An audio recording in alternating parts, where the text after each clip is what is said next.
अब मान लीजिए मेरे पेरेंट्स से मुझे अनफॉर्चुनेटली ऐसे डीएनए नहीं मिला कि बहुत लंबी लाइफ वाला हो, तब मैं कैसे अपनी लाइफ को, अपनी लॉन्जिविटी को बढ़ा सकती हूँ? DNA is primary, of course primary and most important, but only one among the 14 factors जो हम बात कर रहे हैं, ड्राइवर। बुढ़ापा जो है रोक तो नहीं सकते हैं, देर कर सकते हैं, डिले कर सकते हैं और हेल्दी कर सकते हैं। तो डिले करने के लिए हमें क्या करना चाहिए और हेल्दी करने के लिए क्या है? कि 60 तक जिनके मम्मी पापा जिए हैं, वो अगर अपना लाइफस्टाइल को कम से कम मिडिल एज से, इसलिए मैं बोलता हूँ 40 is the last chance for you. 40s में जो है वो अपना लाइफस्टाइल को मॉडिफाई नहीं करेंगे तो लंबा जीने का चांस ही नहीं है। 40 के बाद से ही हमारा मसल धीरे धीरे वीक होते रहता है। Same is for your memory also. Brain के अंदर जो हमारा लाइब्रेरी ऑफ ब्रेन है, इसे हिप्पोकैम्पस बोलते हैं, ये धीरे धीरे छोटा होते शुरू करता है 40 के बाद से। तो जो 60 साल में बीमारी आपको दिख रहा है वो एक्चुअली 40 साल से शुरू हुआ है। 30 to 60 every decade we lose around 1% to 2% muscle, but 60 and above every decade we lose around 10% muscle mass and strength. अब 60 के बाद ऐसी कौन सी प्रॉब्लम आती है जो कि यूजुअली आती हैं और जिनको हम अवॉइड कर सकते हैं? सोशल आइसोलेशन एक बहुत बड़ा बीमारी है। उसके कारण आपको डिप्रेशन होती है, उसके कारण आपको डिमेंशिया होता है। सो सोशल आइसोलेशन को हम कंपेयर करते हैं is equivalent to smoking 15 cigarette per day.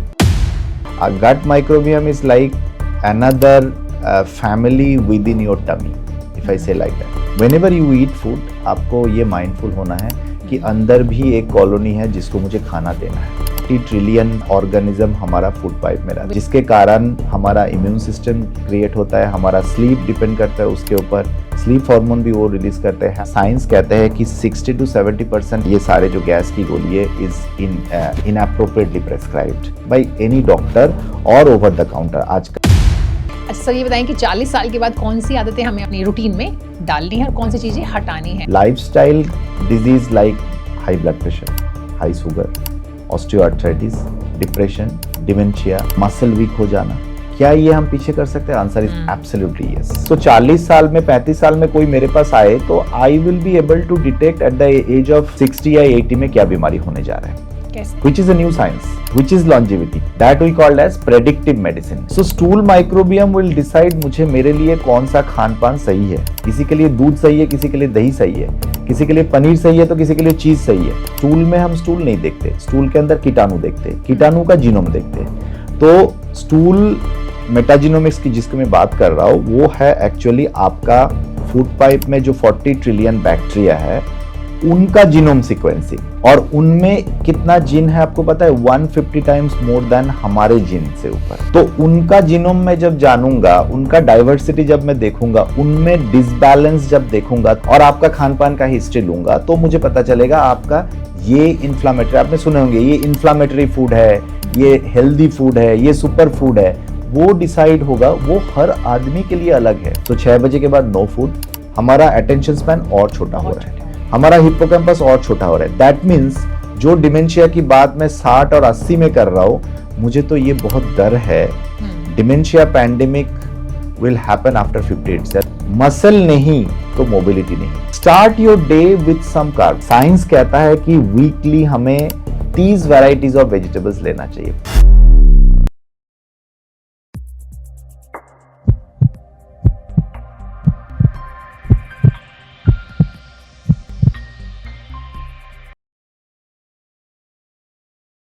हम सभी चाहते हैं कि हम एक लंबी ज़िंदगी पाएं, जितना भी जिए हेल्दी हों, मुस्कुराते रहें, फिट एंड फाइन रहें, लेकिन ऐसा हो नहीं पाता। अक्सर उम्र बढ़ने के साथ बहुत सारी समस्याएं मेंटल और फिजिकल वो हमें घेर लेती हैं और तब हमें लगता है कि ऐसी ज़िंदगी का कोई फ़ायदा नहीं है।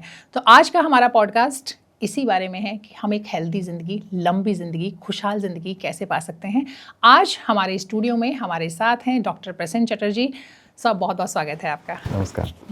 डॉक्टर चटर्जी एम्स में रहे हैं और फिलहाल अपोलो के साथ हैं as a country head longevity and genetic medicine. Genetic medicine क्या है? दरअसल ये वो साइंस है जो कि हमें उम्र बढ़ने के साथ जो भी दिक्कतें होती हैं ना सिर्फ उनसे ट्रीट करना सिखाता है बल्कि ये भी बताता है कि आप इससे बचाव, जो समस्या है उनसे बचाव कैसे कर सकते हैं। ये पॉडकास्ट सभी के लिए देखना ज़रूरी है। सभी के लिए इसलिए कि अगर आपकी उम्र 50-60 साल है तो आपको देखना चाहिए अपने लिए। अगर आपकी उम्र 30-35 साल है तो आपको देखना चाहिए अपने घर में जो बड़े पापा मम्मी जो बुजुर्ग हैं उनके लिए, अगर आपकी उम्र 17-18 साल है तो भी ये पॉडकास्ट आपको देखना चाहिए, ताकि आप अपने दादा दादी नाना नानी उनको एक हेल्दी ज़िंदगी दे सकें। तो डॉक्टर चटर्जी आज इसी बारे में बताएंगे कि कैसे एक लंबी और खुशहाल ज़िंदगी हम जी सकते हैं। सर, एक बार फिर से आपका स्वागत है हमारी इस बातचीत के लिए। और जो पहला सवाल कभी जब भी आता है लॉन्जिविटी को लेकर, तो वो यही आता है कि क्या ऐसा मुमकिन है कि हम एक हेल्दी एजिंग पा सकते हैं? बिल्कुल मुमकिन है प्रियंका जी कि इसका सबसे बड़ा एग्जाम्पल है दुनिया भर में अराउंड 5 एरिया है जिसको ब्लू जोन कहते हैं, जहाँ के लोगों का average life span is 100 years. तो मैं कहता हूँ कि ब्लू जोन आपको जाने की ज़रूरत नहीं है। इंडिया में भी हमारा फ्यू लैक्स एल्डरली पीपल है, दोज हु आर 100+। और जैसे कि आपने कहा कि सिर्फ लंबा जीने से नहीं होगा, हेल्दी जीना है। सो मैं पहले इसको क्लैरिफाई करूँ, बिकॉज लॉन्जिविटी सोचते ही लोग सोचते हैं इमॉर्टलिटी, 100 साल, 120 साल, 150 साल। हम वो ईयर्स काउंट ना करके हम अगर क्वालिटी ऑफ ईयर्स को काउंट करें, दैट इज़ मोर इम्पॉर्टेंट। तो whole purpose of longevity science is आपको तैयार करना ताकि आखिरी दिन तक आप अपना काम खुद से कर पाओ। वो 90 हो, 80 हो, 100 हो, 120 हो, नोबडी नोज दैट। तो science has improved a lot, but ज़्यादा रोल प्ले करेगा आप अपने शरीर को अगर कैसे आप हैंडल करोगे। इस शरीर को अगर हम ये बोले कि एक ऊपर वाले ने आपको एक ब्रांड न्यू गाड़ी दिया है, it can be any company car, how you handle the car, how you maintain the car, what fuel you use for that car, ये सारे डिसीजन होगी कि आप कितना लंबा चलोगे, कितना दिन तक आपका ये जो गाड़ी है ये आराम से चलती रहेगी।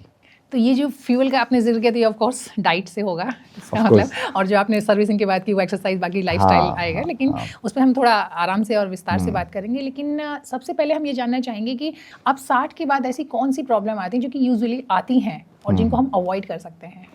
देखिए 60 के बाद तो अगर मैं साइंटिफिक डेटा कहता हूँ तो सबसे ज़्यादा कॉमन होता है high blood pressure, sugar, joint का प्रॉब्लम जिसे ऑस्टियोआर्थराइटिस कहते हैं। उसके साथ साथ कुछ सटल प्रॉब्लम होती है जो जब तक हम डीप डाइव नहीं करते पता नहीं चलता है, जैसे कि डिप्रेशन, मानसिक तनाव, फिर मेमोरी लॉस जिसे डिमेंशिया कहते हैं, फिर मसल धीरे धीरे वीक हो जाती है आपको। बट ये 60 के बाद आपके उभर के आती है, आप दिखाने जाते हो डॉक्टर को, पता चलता है, बट इसका शुरुआत बहुत पहले हो चुका है। 40 के बाद से ही हमारा मसल धीरे धीरे वीक होते रहते हैं। Same is for your memory also. Brain के अंदर जो हमारा लाइब्रेरी ऑफ ब्रेन है, इसे हिप्पोकैम्पस बोलते हैं, ये धीरे धीरे छोटा होते शुरू करता है 40 के बाद से।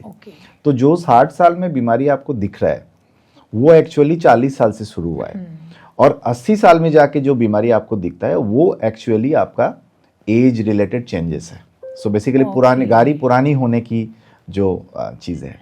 सो मैं आपको ऐसे एग्जांपल दूं कि memory loss in 60+ is like around 7%, 0.9 to 7%। State wise depend करता है। मेमोरी के बारे में बहुत चर्चा है, बहुत डिस्कशन है। आपका एजुकेशन, आपका स्ट्रेस लेवल, आप कितना एक्सरसाइज करते हो, आपका खान पान क्या है, इसके ऊपर डिपेंड करेगा कितना जल्दी आपको मेमोरी लॉस होगी। तो सपोज 60 ईयर्स में मैंने जैसे कहा कि 0.9 to 7% मेमोरी लॉस का परसेंटेज है इन द टोटल पॉपुलेशन, वो सडनली 80+ होते ही अराउंड 40% हो जाता है। सो 80 के ऊपर आप जितना भी सीनियर सिटीजन को आज से देखोगे, उनमें से 3 में से 1 को मेमोरी लॉस है। And US data says, India में लार्ज स्केल उतना बड़ा डेटा नहीं है, US data says around 80% memory loss, जिसे हम डिमेंशिया कहते हैं, अल्जाइमर्स कहते हैं, वो डायग्नोसिस होता ही नहीं है अर्ली स्टेज में। तो ये जो 60 ईयर्स में 7% था और 80 ईयर्स में जाके 40% हो गया, that is a drastic change. And fortunately और unfortunately 80+ is the fastest growing population. So दुनिया में सबसे तेज़ी से संख्या जिस पॉपुलेशन का बढ़ रहा है वो है 80+ का। शायद वो जो मेडिकल साइंस के बेनिफिट हैं उसका एक ये साइड इफेक्ट दूसरे तरीके से अगर हम yes you can say that. तो एक हो गया आपका मेमोरी प्रॉब्लम, दूसरा आपका मसल प्रॉब्लम जो कि उम्र के साथ साथ बहुत ज़्यादा प्रोमिनेंट हो जाती है। सो 80 के बाद मसल हमारा बहुत पतला हो जाता है, स्ट्रेंथ भी कम हो जाती है, इसे सर्कोपेनिया कहते हैं। वो भी हमारा शुरू हो जाती है 40 के बाद से ही। सो धीरे धीरे 30 to 60 every decade we lose around 1% to 2% muscle. But 60 and above, every decade we lose around 10% muscle mass and strength. Okay. तो अगर आप सही से मसल का ख्याल नहीं करोगे तो ये दिक्कत होगी। बट ऐसे भी देखा गया 100 साल के आदमी जिनका मसल मास और स्ट्रेंथ सही है अभी भी, जिनका मेमोरी अभी भी 100 साल के आदमी जिनका मेमोरी अभी भी 50 साल जैसे है। सो मेमोरी, मसल, मूड होता है आपका कि उम्र के साथ साथ आपने भी खुद फॉलो किए, हम लोग सब देखते हैं घर में मम्मी पापा दादा दादी जो है, उम्र के साथ साथ उनका जीने का इच्छा खत्म हो जाती है कि क्या करूं, जी के क्या करूं, बेटा बेटी बड़ा हो गया, पोता पोती भी बड़े हो गए, इसके बाद कोई काम नहीं है, पर्पस नहीं है उनके लाइफ में। तो उनको मानसिक तनाव बहुत बड़ा एक प्रॉब्लम होने जा रहा है। मानसिक तनाव के साथ साथ और एक प्रॉब्लम बहुत कॉमन है, दैट वी कॉल है सोशल आइसोलेशन। मतलब आप घर में सबके साथ हो लेकिन फिर भी अकेले हो, मतलब आप मीनिंगफुली माइंड वाइज आप एंगेज ही नहीं हो। तो ये सोशल आइसोलेशन एक बहुत बड़ा बीमारी है। उसके कारण आपको डिप्रेशन होती है, उसके कारण आपको डिमेंशिया होता है। तो सोशल आइसोलेशन आप आजकल तो सिर्फ 80 साल में नहीं, 40 साल में भी हो रहा है, 45 साल में भी हो रहा है। अब जितना ऊपर जाते रहते हो उतना आप अकेले होते जाते हो। जितना बड़े बड़े CEO, जितना बड़े बड़े बॉस होते जा रहे हैं, उनका दोस्त उतना कम होते जाते हैं। उनका वो सोसाइटी में मिलने के लिए मिलते हैं, पार्टी में हेलो हाई करते हैं, बट माइंड में वो लोग अकेले हैं। So that is a major risk factor. So social isolation को हम कंपेयर करते हैं is equivalent to smoking 15 cigarette per day. तो सिगरेट पीने का जो नुकसान है, सोशल आइसोलेशन उतना ज़्यादा नुकसान है। इसलिए जो ड्राइवर ऑफ एजिंग, मतलब किस कारण के लिए हमारा उम्र बढ़ता है, किस कारण के लिए हमें बुढ़ापा आता है, किस कारण के लिए हमारा डेथ होता है, उसमें one of the 14 driver, hidden driver ढूंढा गया है। उसमें से एक सोशल आइसोलेशन को एक ड्राइवर मन के मतलब प्रूव किया गया है। इसमें सबसे टॉप पे कौन है? टॉप पे है आपका DNA इंस्टेबिलिटी, जिसको आप जिन के नाम पे जानते हो। सो DNA जो है वो तो हमें आधा मम्मी से आधा पापा से मिलता है। तो DNA बनती है, डिस्ट्रॉय होता है, फिर नया बनते हैं, लेकिन उसके अंदर क्रैक हो गया और रिपेयर नहीं हुआ, उसे इंस्टेबिलिटी बोलते हैं। उसमें पॉल्यूशन है, लाइफस्टाइल है, मल्टीपल फैक्टर है, स्ट्रेस है, डेफिनेटली स्ट्रेस है। सो DNA इंस्टेबिलिटी हो गया। फिर आपका जो माइटोकॉन्ड्रियल डिसफंक्शन, माइटोकॉन्ड्रिया हमारा you can say kitchen of our body, उसमें से एनर्जी निकलती है, उसका डिसफंक्शन हो गया। फिर हमारा सेलुलर सेनेशन बोलते हैं, जिसमें पुरानी सेल जमा हो जाती है। फिर ऐसे करके इसमें और एक बहुत क्रॉनिक इन्फ्लामेशन है, जिसको हम स्ट्रेस के नाम पे बोलते हैं। उसके साथ हमारा फूड पाइप में जो कॉलोनी है, उस कॉलोनी को गट माइक्रोबियम बोलते हैं, उनमें एक डिस्टर्बेंस हो जाती है। ऐसे करके हमारा 14 के करीब हॉलमार्क और ड्राइवर ऑफ एजिंग कहा जाता है। जी, अगर आप 14 बता पाएं तो ज़्यादा अच्छा रहेगा। 5-6 हाँ, मैं आपको बता देता हूँ। एक आपका हो गया DNA इंस्टेबिलिटी, फिर आपका एपिजेनेटिक ऑल्टरेशन। तो DNA को जो कंट्रोल करता है, इस लाइक, अच्छा, ये तो थोड़ा ज़्यादा मुझे लगता है कि हाँ, ये डिटेल में ज़्यादा टेक्निकल हो जाएगा, नहीं। इसलिए मैं नहीं बोल रहा था। फिर माइटोकॉन्ड्रियल डिसफंक्शन हो गया। फिर आपका टेलोमियर, जो DNA का कैप, वो छोटा होते जाती है, ठीक है। फिर आपका प्रोटियोस्टैसिस, मतलब प्रोटीन का, हमारा सारे शरीर जो है इस लाइक मशीन का, जैसे गाड़ी का जो नट बोल्ट है, वैसे प्रोटीन हमारा सारे स्ट्रक्चर में ज़रूरत होती है। इसलिए प्रोटीन खान पान की भी हम बात करते हैं, उसमें भी हम बात, सॉरी मैं बीच में इंटरफेयर कर रही हूँ। नॉर्मली हमारी डाइट जो रही है वो कभी प्रोटीन पे फोकस ही नहीं रहा। यहाँ तक कि जो हम लोगों ने फूड पैरामीटर भी पढ़ा जब हम छोटे थे, तो उसमें हमेशा कार्ब इतना मेजर पार्ट नीचे में, प्रोटीन सेकंड में। अब चेंज हुआ है जा करके, तो अब चूंकि अवेयरनेस ज़्यादा हो गई है, ऑफ कोर्स उस पर थोड़ा और डिटेल से आपसे जानेंगे।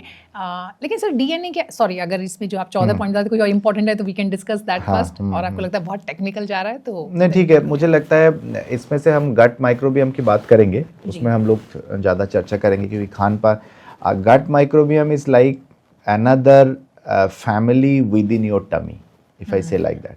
सो जैसे मम्मी अपने बच्चे को पालते हैं, आपको व्हेनेवर यू ईट फूड, आपको ये माइंडफुल होना है कि अंदर भी एक कॉलोनी है जिसको मुझे खाना देना है। और ये कॉलोनी इतना बड़ा है आप सोच भी नहीं सकते हो। मतलब 40 ट्रिलियन ऑर्गेनिज्म हमारा फूड पाइप में रहता है। वेट कितना केजी होता है? 1 किलो। 1 किलो में 40 ट्रिलियन, मतलब कितना कष्ट करके वो लोग एकदम जुग्गी जैसा जुगड़ी झोपड़ी में अंदर पड़ा है, but they are helping you.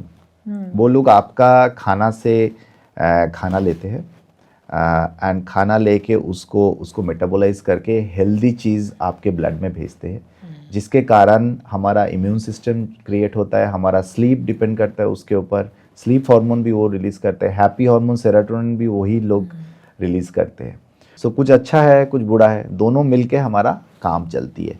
और उसमें कुछ ऐसे भी है जो हमारे जैसा डे शिफ्ट में काम करता है, जब हम सोते हैं वो नाइट शिफ्ट में हमारा फूड पाइप को रिपेयर भी करते हैं। तो the problem is lot of unnecessary medicine. इसमें मैं बोलूँगा जो इंडाइजेशन का commonest medicine that is proton pump inhibitor, pantoprazole, omeprazole, रैंटेक्फैम्टा, they are one of the I will say not I will say science कहते हैं कि 60 to 70% प्रेस्क्रिप्शन ऑफ ये सारे जो गैस की गोली है is inappropriately prescribed by any doctor और ओवर द काउंटर। आजकल आप ओमिप्राजोल खाने के लिए डॉक्टर के पास नहीं जाते, दुकान में जाके ले लेते हो। सो दैट इज़ डेंजरस, वो हमारा बैक्टीरिया को नुकसान कर रहे हैं। बातों बातों में आपने एंटीबायोटिक ले लेते हो, वो हमारा हेल्दी बैक्टीरिया को नुकसान कर रहा है। फिर पेन किलर हो गया, फिर बहुत सारे इन्फ्लामेटरी फूड जैसे कि आपका सॉफ्ट ड्रिंक्स, कोक, पेप्सी, जो बच्चे लोग आज का बहुत फेमस, सारे ultra process food is actually toxin to your good bug जो हमारा पेट के अंदर है। तो जब भी आप इसके बाद ये खाना खाने जाओगे, प्लीज़ बी माइंडफुल, और वो आपको हेल्थ को बचा के रख रहा है। Gut microbiome is a marker for your longevity, देखा गया। तो ये जो 40 ट्रिलियन में कीटाणु की बात कर रहा हूँ, इसमें से क्या होता है उम्र के साथ साथ, तो डाइवर्सिटी इज इम्पॉर्टेंट, मतलब कितना वैरायटी का है।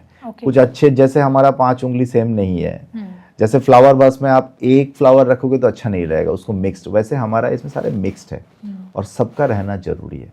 तो उम्र के साथ साथ क्या होता है, उसका डाइवर्सिटी कम हो जाती है।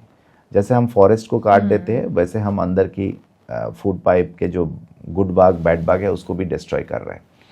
उससे क्या होता है, उससे आपका उम्र घट रहा है, उससे आपका नींद कम हो रहा है, उससे आप स्ट्रेस में ज़्यादा जा रहे हो, उससे आपका डिप्रेशन ज़्यादा हो रहा है, उससे आपका डिमेंशिया हो रहा है, उसके आपका मसल वीक हो रहा है। So gut is related to your brain, your muscle, your immunity, your sleep. So most of the component, इसलिए बोलते हैं ना कि आपका खान पान डिसाइड करता है आप कितना लंबा जियोगे, कैसे जियोगे। तो ये सारे अल्ट्रा प्रोसेस फूड, सारे सुगरी फ्रूट, सारे फ्रुक्टोज कंटेनिंग फूड, जितना आप फ्रूट जूस आप देखते हो, जितना आप आजकल सारे मॉल में जो भरा पड़ा होता है, जितना सॉफ्ट ड्रिंक्स देखते हो, जितना अल्कोहल का वेरिएंट है, सब हमारा फूड पाइप को नुकसान करते हैं। और हेल्दी क्या है, जो जितना भी फ्रूट्स है, जितना भी आपका वेजिटेबल्स है, जितना भी vegetable, they are giving not only nutrition to your body, but हमारे जो अंदर है उनको भी संभाल रहा है। सो मैं सबको यही बोलता हूँ, जब हम बोलते हैं ना कि माइंडफुल होके करिए, वैसे आप जब खा रहे हो आपको समझना है कि अंदर कुछ है जिसको मैं नुकसान, these are poison. I say like soft drinks, ultra process food, sugary food are poison for few good bug which is essential for your life. आपने जो बहुत एक चीज़ बातचीत में जो मैंने नोटिस किया, मुझे लगा जिस पे कि मैं ज़रूर थोड़ा और डिटेल में जानना चाहूँगी। अगर आपने कहा कि डीएनए जो है वो बहुत इंपॉर्टेंट है, जो आपको अपने पेरेंट्स से मिलता है। अब मान लीजिए मेरे पेरेंट्स से मुझे अनफॉर्चुनेटली ऐसे डीएनए नहीं मिला कि बहुत लंबी लाइफ वाला हो, तब मैं कैसे अपनी लाइफ को, अपनी लॉन्जिविटी को बढ़ा सकती हूँ? सो वही बात है, डीएनए आपका 30% डिसाइड करता है। So few studies is 50%, but it's more of 30%। क्योंकि डीएनए अगर आपका पंखा है घर के अंदर, तो डीएनए का जो स्विच है that is epigenetics. So epigenetics एक अगेन एक टर्म है जो लोगों के लिए समझ में नहीं है, मैं इसलिए बोलूँगा फैन का स्विच जी। सो फैन आपका पुरानी क्वालिटी का हो, थोड़ा ख़राब क्वालिटी का हो, काफ़ी हद तक ये डिपेंड करता है फैन का स्पीड आपका रेगुलेटर के ऊपर। सो फैन को रेगुलेट जो करता है उसे बोलते हैं epigenetics. Epigenetics is totally dependent on your lifestyle. आप कितना सोते हो, कितना कैसे स्ट्रेस मैनेज करते हो, कितना खाते हो, कितना चलते हो, कितना पॉल्यूटेड जगह में हो, ये सब डिसाइड करता है कि आपका डीएनए का एक्सप्रेशन कैसे होगी। सो लेट्स से मैं एक एग्जांपल देता हूँ। किसी का मम्मी पापा एवरेज 60 ईयर्स तक जिए हैं जी, ठीक है। तो थियोरेटिकली अगर मैं जेनेटिक थियोरी को मानूं तो जिसके मम्मी पापा 60 तक जिए उनके लिए 70 से ज़्यादा जीना थोड़ा कठिन है, क्योंकि उनका जेनेटिक मेकअप ऐसे नहीं हुआ है। बट ये भी स्टडी में देखा जा रहा है कि 60 तक जिनके मम्मी पापा जिए हैं, वो अगर अपना लाइफस्टाइल को कम से कम मिडिल एज से, इसलिए मैं बोलता हूँ 40 is the last chance for you, 40s में जो है वो अपना लाइफस्टाइल को मॉडिफाई नहीं करेंगे तो लंबा जीने का चांस ही नहीं है। लंबा मतलब हेल्दी जीने का। सो वो अगर अपना 40 से लाइफस्टाइल को जी साइंस के मुताबिक, हमारे पुराने कल्चर के मुताबिक, नेचर के मुताबिक अगर वो मैनेज करे, तो वो 60 साल की उम्र जो हम सोच रहे थे, 70 जो सोच रहे थे, वो 80 या 90 हो सकती है थ्रू एपिजेनेटिक ऑल्टरेशन। क्योंकि DNA is primary, of course primary and most important, but only one among the factor, 14 factors जो हम बात कर रहे हैं, ड्राइवर। तो मैं अगर 13 ड्राइवर को मॉडिफाई करूं तो एक ड्राइवर थोड़ा मेरा कम भी हो जाए तो चलेगा। और इसके रिवर्स भी हो सकता है। मान लीजिए पेरेंट्स बहुत अच्छा जिए और Absolutely. उस वजह से अपनी जीन्स में आपको मिल गई अच्छी चीज़, लेकिन आपने उसकी कदर नहीं की और आपने जो बाकी लाइफस्टाइल है वो अपना खराब रखा, बाकी चीज़ों को फॉलो नहीं किया, जी। तो आपको कोई गारंटी नहीं है कि आप लंबा वो जिएंगे। हो सकता है, बट यस जेनेटिक ब्लेसिंग्स। पहले ज़माने में बोलते थे ना, मम्मी पापा कितना पैसा छोड़ के गए हैं, तो मैं पूछता हूँ मम्मी पापा कितना जिए। मैं सारे पेशेंट को पूछता हूँ आपके मम्मी पापा कितने साल तक जिए, तो जो बोलते हैं 90 साल, तो उनके लिए definitely this is genetic blessings which you can not alter. Wealth तो आप खुद बना भी सकते हो, तो जेनेटिक ब्लेसिंग्स का तो डेफिनेट रोल है। तो जो जिनके मम्मी पापा 100 साल तक जिए हैं, वो थोड़ा बहुत अपने आप को टॉर्चर भी कर ले तो भी वो 80-90 तो पहुंच ही जाएगा। क्या बात है। ये तो फिर ऐसे लोग होंगे तो वो और खुश हो जाएंगे कि अच्छा हमें ज़्यादा कुछ नहीं करना है। जी अच्छा, अभी तक की जो बातचीत है उसमें एक चीज़ बहुत अच्छी लगी मुझे कि आपने बोला कि जो आप, जिसे हम बुढ़ापा कहते हैं, ओल्ड एज, वो 60 साल नहीं है, 80 साल है। तब हम चाहेंगे कि ऑफ कोर्स एक तो बुढ़ापा जो है रोक तो नहीं सकते हैं, देर कर सकते हैं, डिले कर सकते हैं और हेल्दी कर सकते हैं। तो डिले करने के लिए हमें क्या करना चाहिए और हेल्दी करने के लिए क्या करना चाहिए? So whole purpose of longevity science ही वही है कि हम आपका, जिसको आप बुढ़ापा पीछे करने की बात कर रहे हो, उसे हम बोलते हैं कंप्रेशन ऑफ मॉर्बिडिटी। मतलब कि सपोज किसी का 40 साल में हाई ब्लड प्रेशर हो गया, अब सोचिए उसी बंदे का अगर 40 साल में ना होके वही ब्लड प्रेशर 60 साल में होती, तो क्या हम इसे बोलते हैं नॉन कम्युनिकेबल डिजीज या लाइफस्टाइल डिजीज। लाइफस्टाइल डिजीज को क्या हम पीछे कर सकते हैं? जी। तो most important part is that lifestyle disease like high blood pressure, high sugar, osteoarthritis, depression, dementia, muscle week हो जाना, क्या ये हम पीछे कर सकते हैं? Answer is absolutely yes, absolutely yes. अगर आपका लाइफस्टाइल सही है, वही बात आपको ऊपर वाला ने मर्सिडीज बेंज भी दे दिया और आप रैश ड्राइविंग करते हो, तो वो 5 साल में गाड़ी का हालत ख़राब हो जाएगी। Whereas my good friend doctor Avinash, मेरा कोलिग था एम्स में, हम लोग एक साथ, I was in AIIMS for 15 years.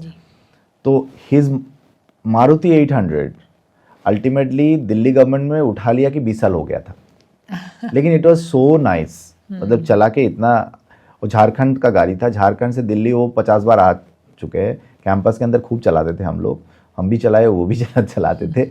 लेकिन 20 साल बाद भी गाड़ी अगर आपका इतना सुंदर रह रहा है, सो that is totally your maintenance. तो आप देखोगे कुछ लोग हैं इतना डिसिप्लिन है लाइफ में।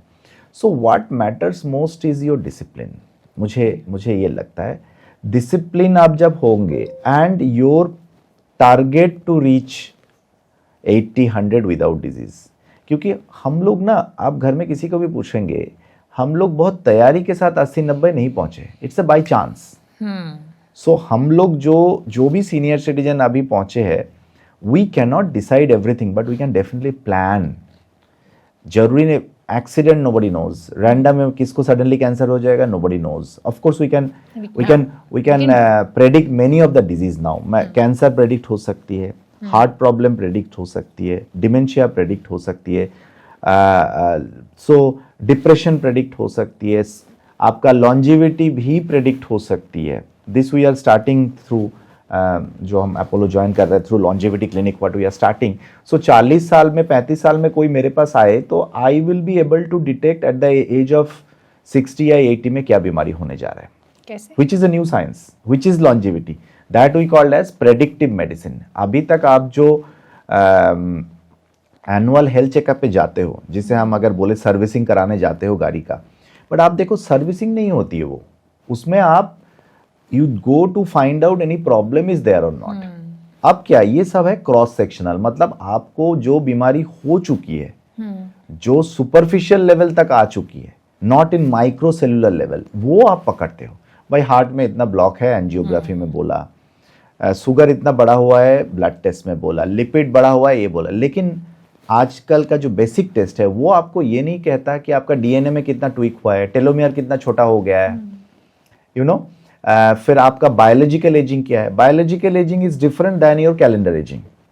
इसलिए आप देखोगे 70 साल के किसी लोगों को देख के लगेगा 50 साल जैसे है, एंड वाइस वर्सा। 50 साल के लोग लगेगा इतना बूढ़ा हो गया आदमी, 70 साल लग रहा है। तो उनका बायोलॉजिकल एजिंग, सो आजकल हम आपका हर सेल का एजिंग निकल सकते हैं, हर ऑर्गन का एजिंग निकल सकते हैं। That is longevity science, that is science back. ये जो हर तरफ आप सुनते हो आज हाइपरबारिक ऑक्सीजन शुरू हो गया, रेड लाइट थेरेपी हो रही है, this is not longevity, this is wellness. पहले सोना था, आज इंफ्रारेड हो गया, हाइपरबारिक चेंबर हो गया, O3 चेंबर हो गया। कोई बिलियनर कहता है कि भाई हम तो स्पेस के जैसा लाइट कर देंगे। This are not science and it's not for everyone also. No, this is not science also, this is not science. Science में आप सोचो ना, मेडिकल साइंस में हम पहले क्या करते हैं, पहले हम आपका बीमारी पकड़ते हैं।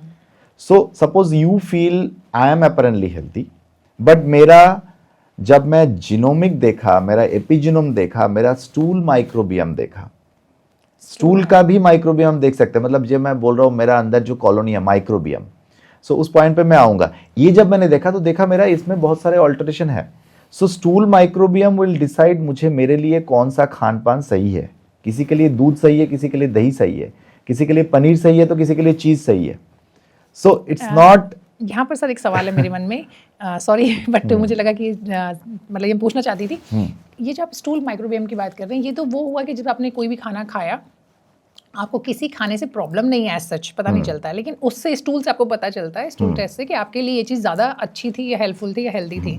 अब ये मैंने क्यों पूछा, क्योंकि आमतौर पर आपको किसी एक चीज़ से, किसी फूड से एलर्जी हो सकती है, सेंसिटिविटी हो सकती है, तो वो तो समझ में आता है, उसका आप टेस्ट करा लेते हैं। लेकिन ये जो आप बता रहे हैं, I think it's bit different. So हम सब कुछ खा रहे हैं, हमें लगा सब कुछ हेल्दी है, लेकिन है नहीं। राइट। मैं आपने डीएनए की बात किया, DNA is the primary molecule let's say for genome.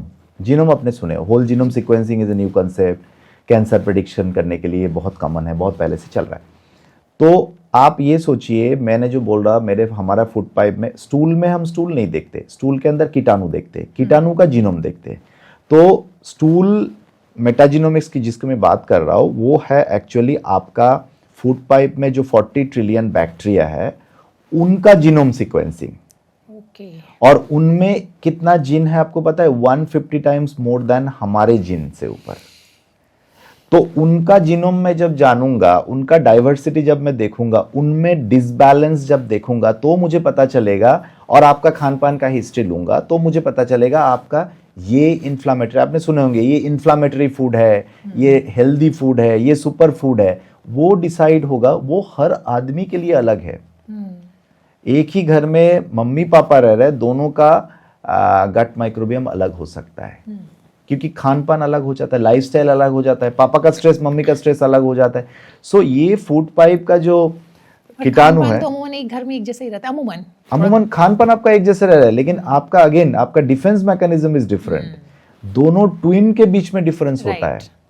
सो आप जो जीनोमिक की बात कर रहे थे, मम्मी पापा से दोनों ट्विन ब्रदर को एक ही जीन मिला, एक ही डीएनए मिला, एक ही घर में वो बड़ा हो रहा है, लेकिन दोनों अलग अलग टाइम पे उनका डेथ होता है। उनका अलग अलग लाइफस्टाइल, बीमारी अलग अलग होती है, क्योंकि that is lifestyle. So genetic blessing से सिर्फ नहीं हो रहा है, बाकी चीज भी काफी हद तक मैटर कर रहा है। तो हम लोग वही उसी पॉइंट पे आ रहे थे कि हेल्दी एजिंग कैसे हो। तो एक है, let us follow the traditional things which has been scripted long back. मुझे तो लगता है वो वेद उपनिषद के टाइम में जो भी लोग थे, they were much more knowledgeable, much more wise. अगर हम ये सोचे कि रावण का जो रथ था वो हेलीकॉप्टर था, तो उनके पास सारे एक्सप्लेनेशन था। सो जैसे मैं आपको बताऊं, I am a strong proponent कि हम सन को फॉलो करें जी, क्योंकि हमारा ब्रेन में एक क्लॉक है, क्लॉक जो घड़ी, वो क्लॉक हमारा ब्रेन में है, एक न्यूक्लियस के अंदर। Okay. तो वो घड़ी सन को देख के डिसाइड करता है। तो हमारे शरीर में हैप्पी हार्मोन कितना निकलेगा, हमारे शरीर में स्ट्रेस हार्मोन कितना निकलेगी, हमारे शरीर में भूख लगने का टाइम क्या होगा, हमारे नींद कितने बजे आना चाहिए, ये सारे डिसीजन होता है वो क्लॉक से। इसे सर्कैडियन क्लॉक रिदम बोलते हैं। तो ये क्लॉक डिसीजन लेता है मोस्टली सन से। तो 6 बजे से 6 बजे, सुबह के 6 से शाम के सनराइज टू सनसेट, इस टाइम में आप एक्टिव रहिए, आप खाना खाइए, जितना मर्जी खाना खाइए इस समय में, आप एक्सरसाइज करिए, आप अपना जो भी आपको पॉडकास्ट करना है कर लीजिए, जिसको मुझे डॉक्टरी करना है मैं कर लूँ। 6 बजे के बाद आप घर के अंधेरे में चले जाइए। पर अब सर घर में भी अंधेरा कहाँ होता है? मतलब वही है, डायरेक्ट सनलाइट से आप बाहर चले गए, आप घर के अंदर चले गए, आपका क्लॉक बोला कि आप अंदर आ गए हो, आपका खान पान बंद। सो 6 बजे के बाद नो फूड, आप मिनिमल एक्टिविटी को मिनिमल कर दीजिए, आप टीवी कम देखिए, उस टाइम में ब्लू लाइट कम देखिए, लास्ट टाइम तक आप मोबाइल मत देखिए, सोशल मीडिया में स्क्रॉल मत करिए, जल्दी रात को सो जाइए, सुबह फिर आप 4 बजे उठ जाइए। जल्दी ये अगर जल्दी मतलब 4 बजे, नहीं 5 बजे रात में सोने की बात। रात बजे सोने, मतलब अर्लीस्ट इज द बेटर। मैं तो 1900 साल लोगों से सीखा हूं कि आप एक सर्वे कर लीजिए, एवरेज 100 इयर्स तक जिए जो लोग हैं दुनिया में, वो जल्दी सोते हैं, जल्दी उठते हैं, कम खाते हैं, सन के साथ सिंग में है, सन के साथ वो उनका एक्टिविटी चलता है। क्योंकि आप इमेजिन करिए, sun is the only constant thing in this universe जो बिलियन ईयर्स से है। तो हमारा सारे एपिजेनेटिक्स जो चेंजेस है, जो पूरा ह्यूमन इवोल्यूशन हुआ है, ये सन के प्रेजेंस में हुआ है। तो सन कंट्रोल्स आवर क्लॉक। तो आप अगर, तो ये लोग खान पान उसी टाइम में करते हैं, ये जैनियों में भी है, बहुत सारे रिलीजन में। आपका रमजान का थियरी भी वही कहता है, हमारा उपवास का थियरी भी वही कहता है, राइट। सो आप सुबह उठते ही, so your breakfast should be earliest, जो 100 इयर्स के लोग करते हैं, वो 6 से 8 बजे के अंदर खाना खाते हैं। लंच वो बहुत पक्के होते हैं, 12 से 1 के बीच में वो लंच करेंगे ही करेंगे, और 6 बजे थोड़ा बहुत कुछ खा के 8 बजे तक वो बिस्तर में चले जाते हैं। फिर 3 बजे उठ के कोई कसरत करता है, कोई मेडिटेशन करता है, फिर 6 बजे से एक्टिव हो जाता है, खेती करते हैं, चलते फिरते रहते हैं। तो आपको कम खानी है, चलते रहना बहुत ज़्यादा है, क्योंकि जो सेंटेनरियन है वो फार्मर फैमिली से थे, तब तो फार्मिंग ही होती थी, खूब चलते थे। नशा तब को, मुझे तो उन जनरेशन में कुछ कुछ कर भी लेते थे, but not highly predominant like this. Then वो मोस्टली तब नॉन वेज उतना था भी नहीं, they were mostly on veg food, lot of vegetables, farming से होता था, फ्रेश उगा हुआ खाना, व्हीट भी लेते थे, राइस भी लेते थे, प्रोटीन भी मिलता था नेचुरल फूड से। सो प्रोटीन आपको लेना है, वो लेते थे, और खुश रहते थे बहुत ज़्यादा, क्योंकि उनको एस्पिरेशन और ये जो मेटेरियलिस्टिक लाइफ से मुझे ये मिल जाएगा वो मिल जाएगा, ये बहुत कम था। सोशल मीडिया नहीं था। हाँ, सोशल मीडिया नहीं था, कंपटीशन नहीं था, कंपटीशन नहीं था। तो वो अपने बीच में कंपटीशन नहीं करते थे, वो अपने बीच में दोस्ती करते थे, क्योंकि दुनिया में पॉपुलेशन भी कम था। हमें तब एनवायरनमेंट से भी लड़ना पड़ता, नेचर से भी लड़ना पड़ता था जीने के लिए, हमें शेर से भी लड़ना पड़ता था। तो वो लोग अपने बीच में कोहेसिव थे। इसलिए आप देखोगे अभी भी जो लोग 90 साल 100 साल तक जी रहे, उनका उसी उम्र का कुछ कुछ फ्रेंड के साथ वो आज भी अपना रिश्ता बना रहे हैं। तो social cognition is very important. Society में आप कितना, और वो लोग, I know 100 years man from Delhi only, उस कॉलोनी में किसी को भी कुछ दिक्कत होती है तो पहला फोन उनके पास जाता है कि सर मुझे ये दिक्कत हुआ है, मेरे बेटे को अस्पताल ले जाना है, मेरे पापा को अस्पताल। And I have seen him, he brought me patient in AIIMS, उस पेशेंट के साथ रात को भी रुका है। So this is selfless service for them, that releases lot of longevity gene. तो आप बिलियनर बन के माइनस टेम्परेचर में रह के, इंफ्रारेड के अंदर रह के, एयर प्यूरिफायर लगा के you can not reach 100 years, that is for sure. अच्छा सर, ये बताएं कि 40 साल के बाद कौन सी आदतें हमें अपनी रूटीन में डालनी है और कौन सी चीज़ें हटानी है ताकि हमारी जो लॉन्जिविटी हो या फिर जितने दिन भी हम रहें अच्छे हेल्दी रहें, बीमार ना पड़े। सो देखिए 40 साल की बात मैंने इसलिए कहा क्योंकि recently in Nature medical science का one of the most important journal माना जाता है। तो नेचर में एक आर्टिकल आया था कि हमारे लाइफ में 2 टाइम में सडन स्पीड अप हो जाती है ageing, one is 40, another is 60। Okay. और एक कारण के लिए मैंने कहा, जितना भी स्टडी बायोलॉजिस्ट ने माइस मॉडल में किया उसमें देखा गया अगर माइस को मिडिल एज में हम इंटरवीन करते हैं तो वो लंबा जीते हैं। क्योंकि मैं ये नहीं बोल सकता जिंदगी से मतलब जन्म होने के बाद से आखिरी दिन तक आपको सब कुछ सही करना है। सो 100% perfection is not possible. But 40 इसलिए मैंने कहा क्योंकि 40 में आके वो बोलता है ना कि अब तो सुधर जाओ। क्योंकि 40 के आखिर में क्या होता है, हमें दोनों तरफ दिखता है। एक में हमारा बच्चा है जो 10 से 30 के बीच में है, 10 से 20 के बीच, मतलब वही 5 से 10, 15, 20 तक है। और उधर मम्मी पापा है जो 60 to 80 के बीच में, या दादा दादी है जिनको हम दिखता है। तो उनका दुख दर्द भी हमें समझ में आ रहा है और बच्चे का स्ट्रगल भी हमें दिख रहा है। लेकिन जो नहीं दिखता है वो आप अपना हेल्थ का हम लोग ख्याल नहीं रखते। But this is high time you have to take care of your health. हम सबको पता है हेल्थ क्या है, लेकिन the problem is we are even motivated also but we don't follow. आज आपने मेरे साथ बात किए या मेरे पॉडकास्ट किसी ने सुना कहीं से, वो 10-15 दिन तक बहुत एक्टिवेटेड रहते हैं, फिर वो गायब हो जाता है। ये उनका भी दोष नहीं है क्योंकि we are habituated to be lazy. अगर आपको बोला जाए कि 5:30 बजे जाके पार्क में जाके रन करके आओ, तो आप बोलेंगे आधा घंटा सो लूं, वो मेरे लिए ज़्यादा कंफर्टेबल है। क्योंकि हमारा ब्रेन में जो कंफर्ट सेंटर है that is more powerful then stretching centre.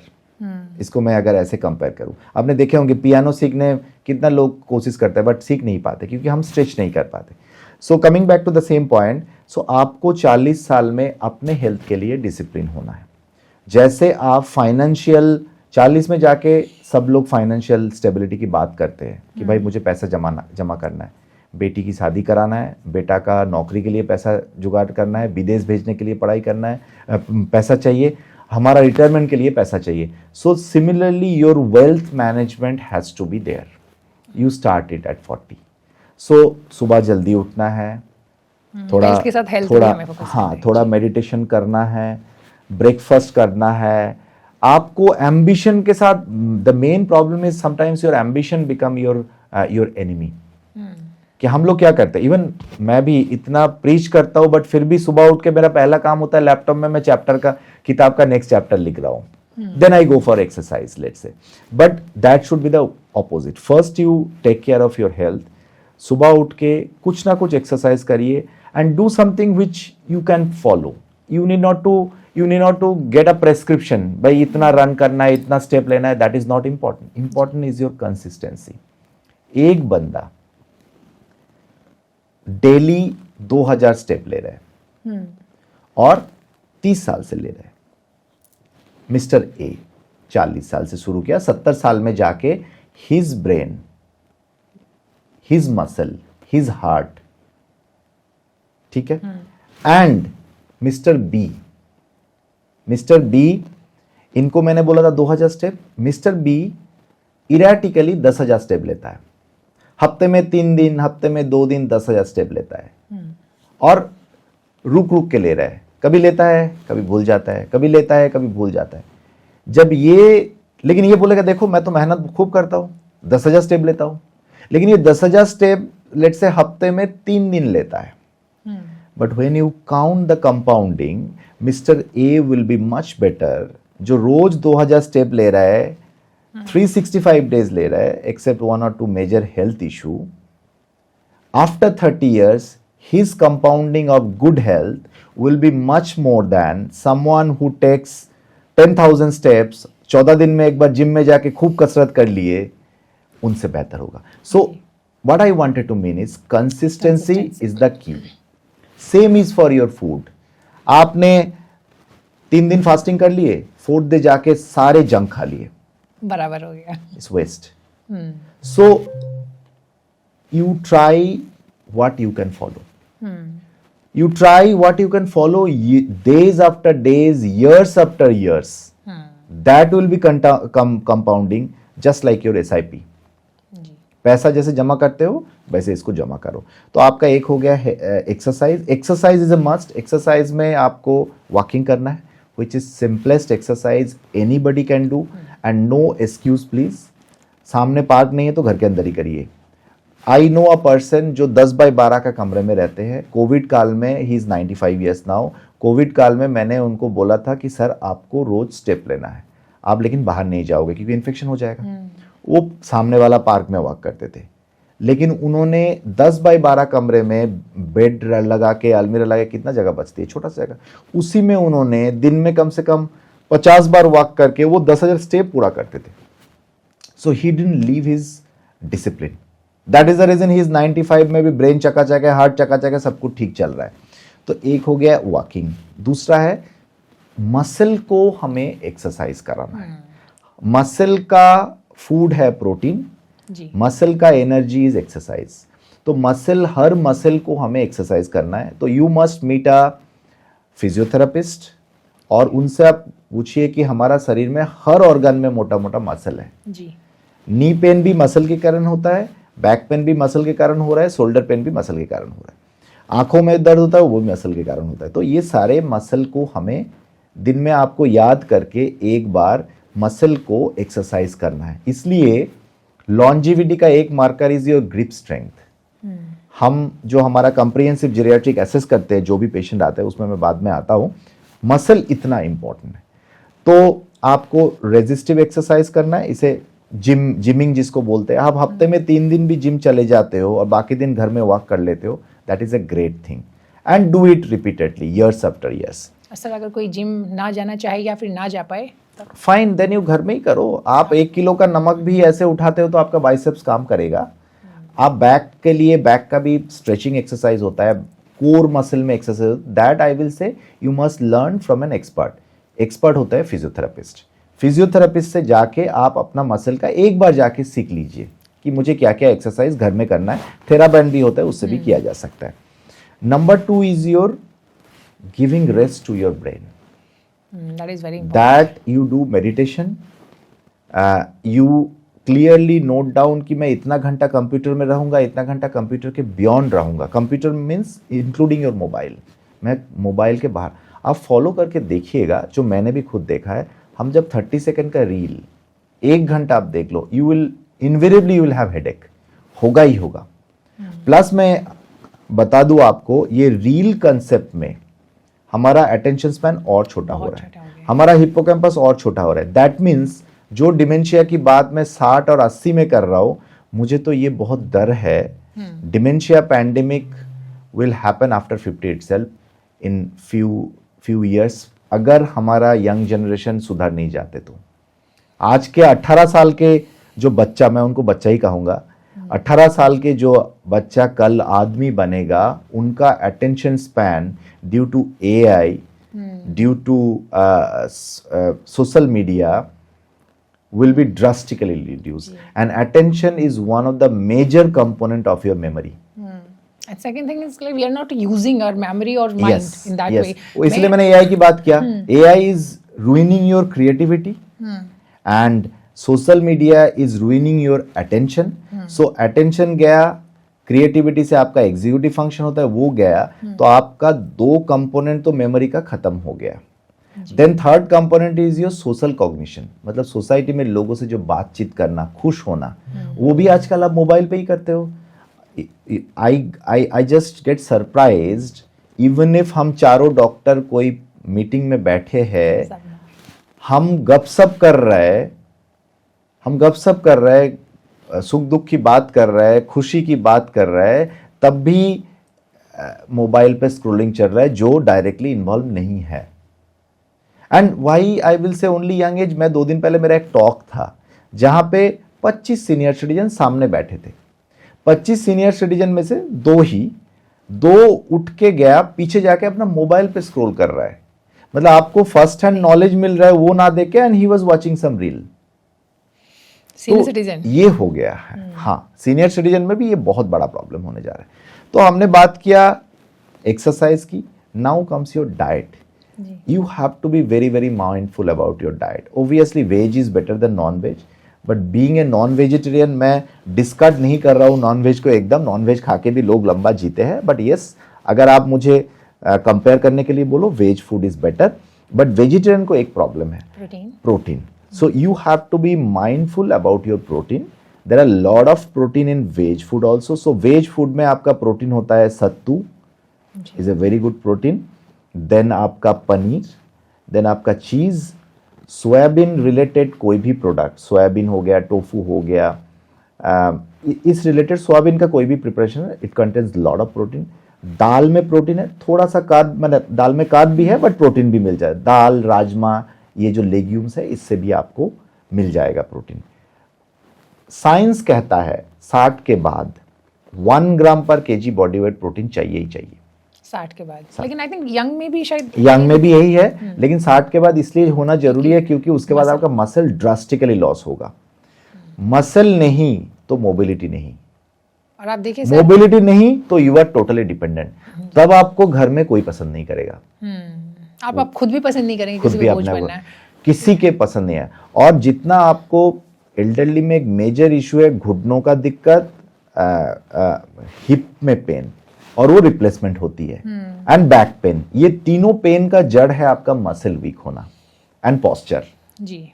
So muscle आपका वीक रोकना है तो 1 ग्राम पर केजी बॉडी वेट, अगर मेरा वेट है 76 KG, so I am very very mindful कि मैं 76 ग्राम प्रोटीन जरूर खाऊं। तो जो नॉनवेज खाते हैं, जैसे मैं 4 एग वाइट मैं सबको रेकमेंड करता हूं जो नॉनवेज खाते हैं, provided you don't have kidney problem. सो जिनको किडनी प्रॉब्लम है उनका प्रोटीन रिक्वायरमेंट है 0.6 ग्राम पर केजी बॉडी वेट प्रोटीन। इस हिसाब से आप कैलकुलेट कर लीजिए। जिनको किडनी प्रॉब्लम नहीं है उनको 1 ग्राम पर केजी बॉडी वेट प्रोटीन खाना ही है। एंड टेक हेल्दी प्रोटीन, जैसे मैंने कहा egg white is a healthy protein, sattu is a healthy protein, besan का cheela is a healthy protein, जैसे स्प्राउट्स आपका हेल्दी प्रोटीन, दाल आपका हेल्दी प्रोटीन है, सोयाबीन आपका हेल्दी प्रोटीन है। हाँ, you may have some specific allergy, उसके लिए तो मैं I recommend now most of my patients tool metagenomics कि अंदर जो कॉलोनी है उनका हालचाल थोड़ा जान लो और उस हिसाब से खाओ ताकि वो हम दोनों थोड़ा एक्सपेंसिव है madam, but again point is when it will be in large scale it will be cheaper. वो तो सब कुछ ही एक्सपेंसिव होता है, शुरू में तो सब कुछ एक्सपेंसिव। तो आपका खान पान में माइंडफुल होना है। Start your day with some carb.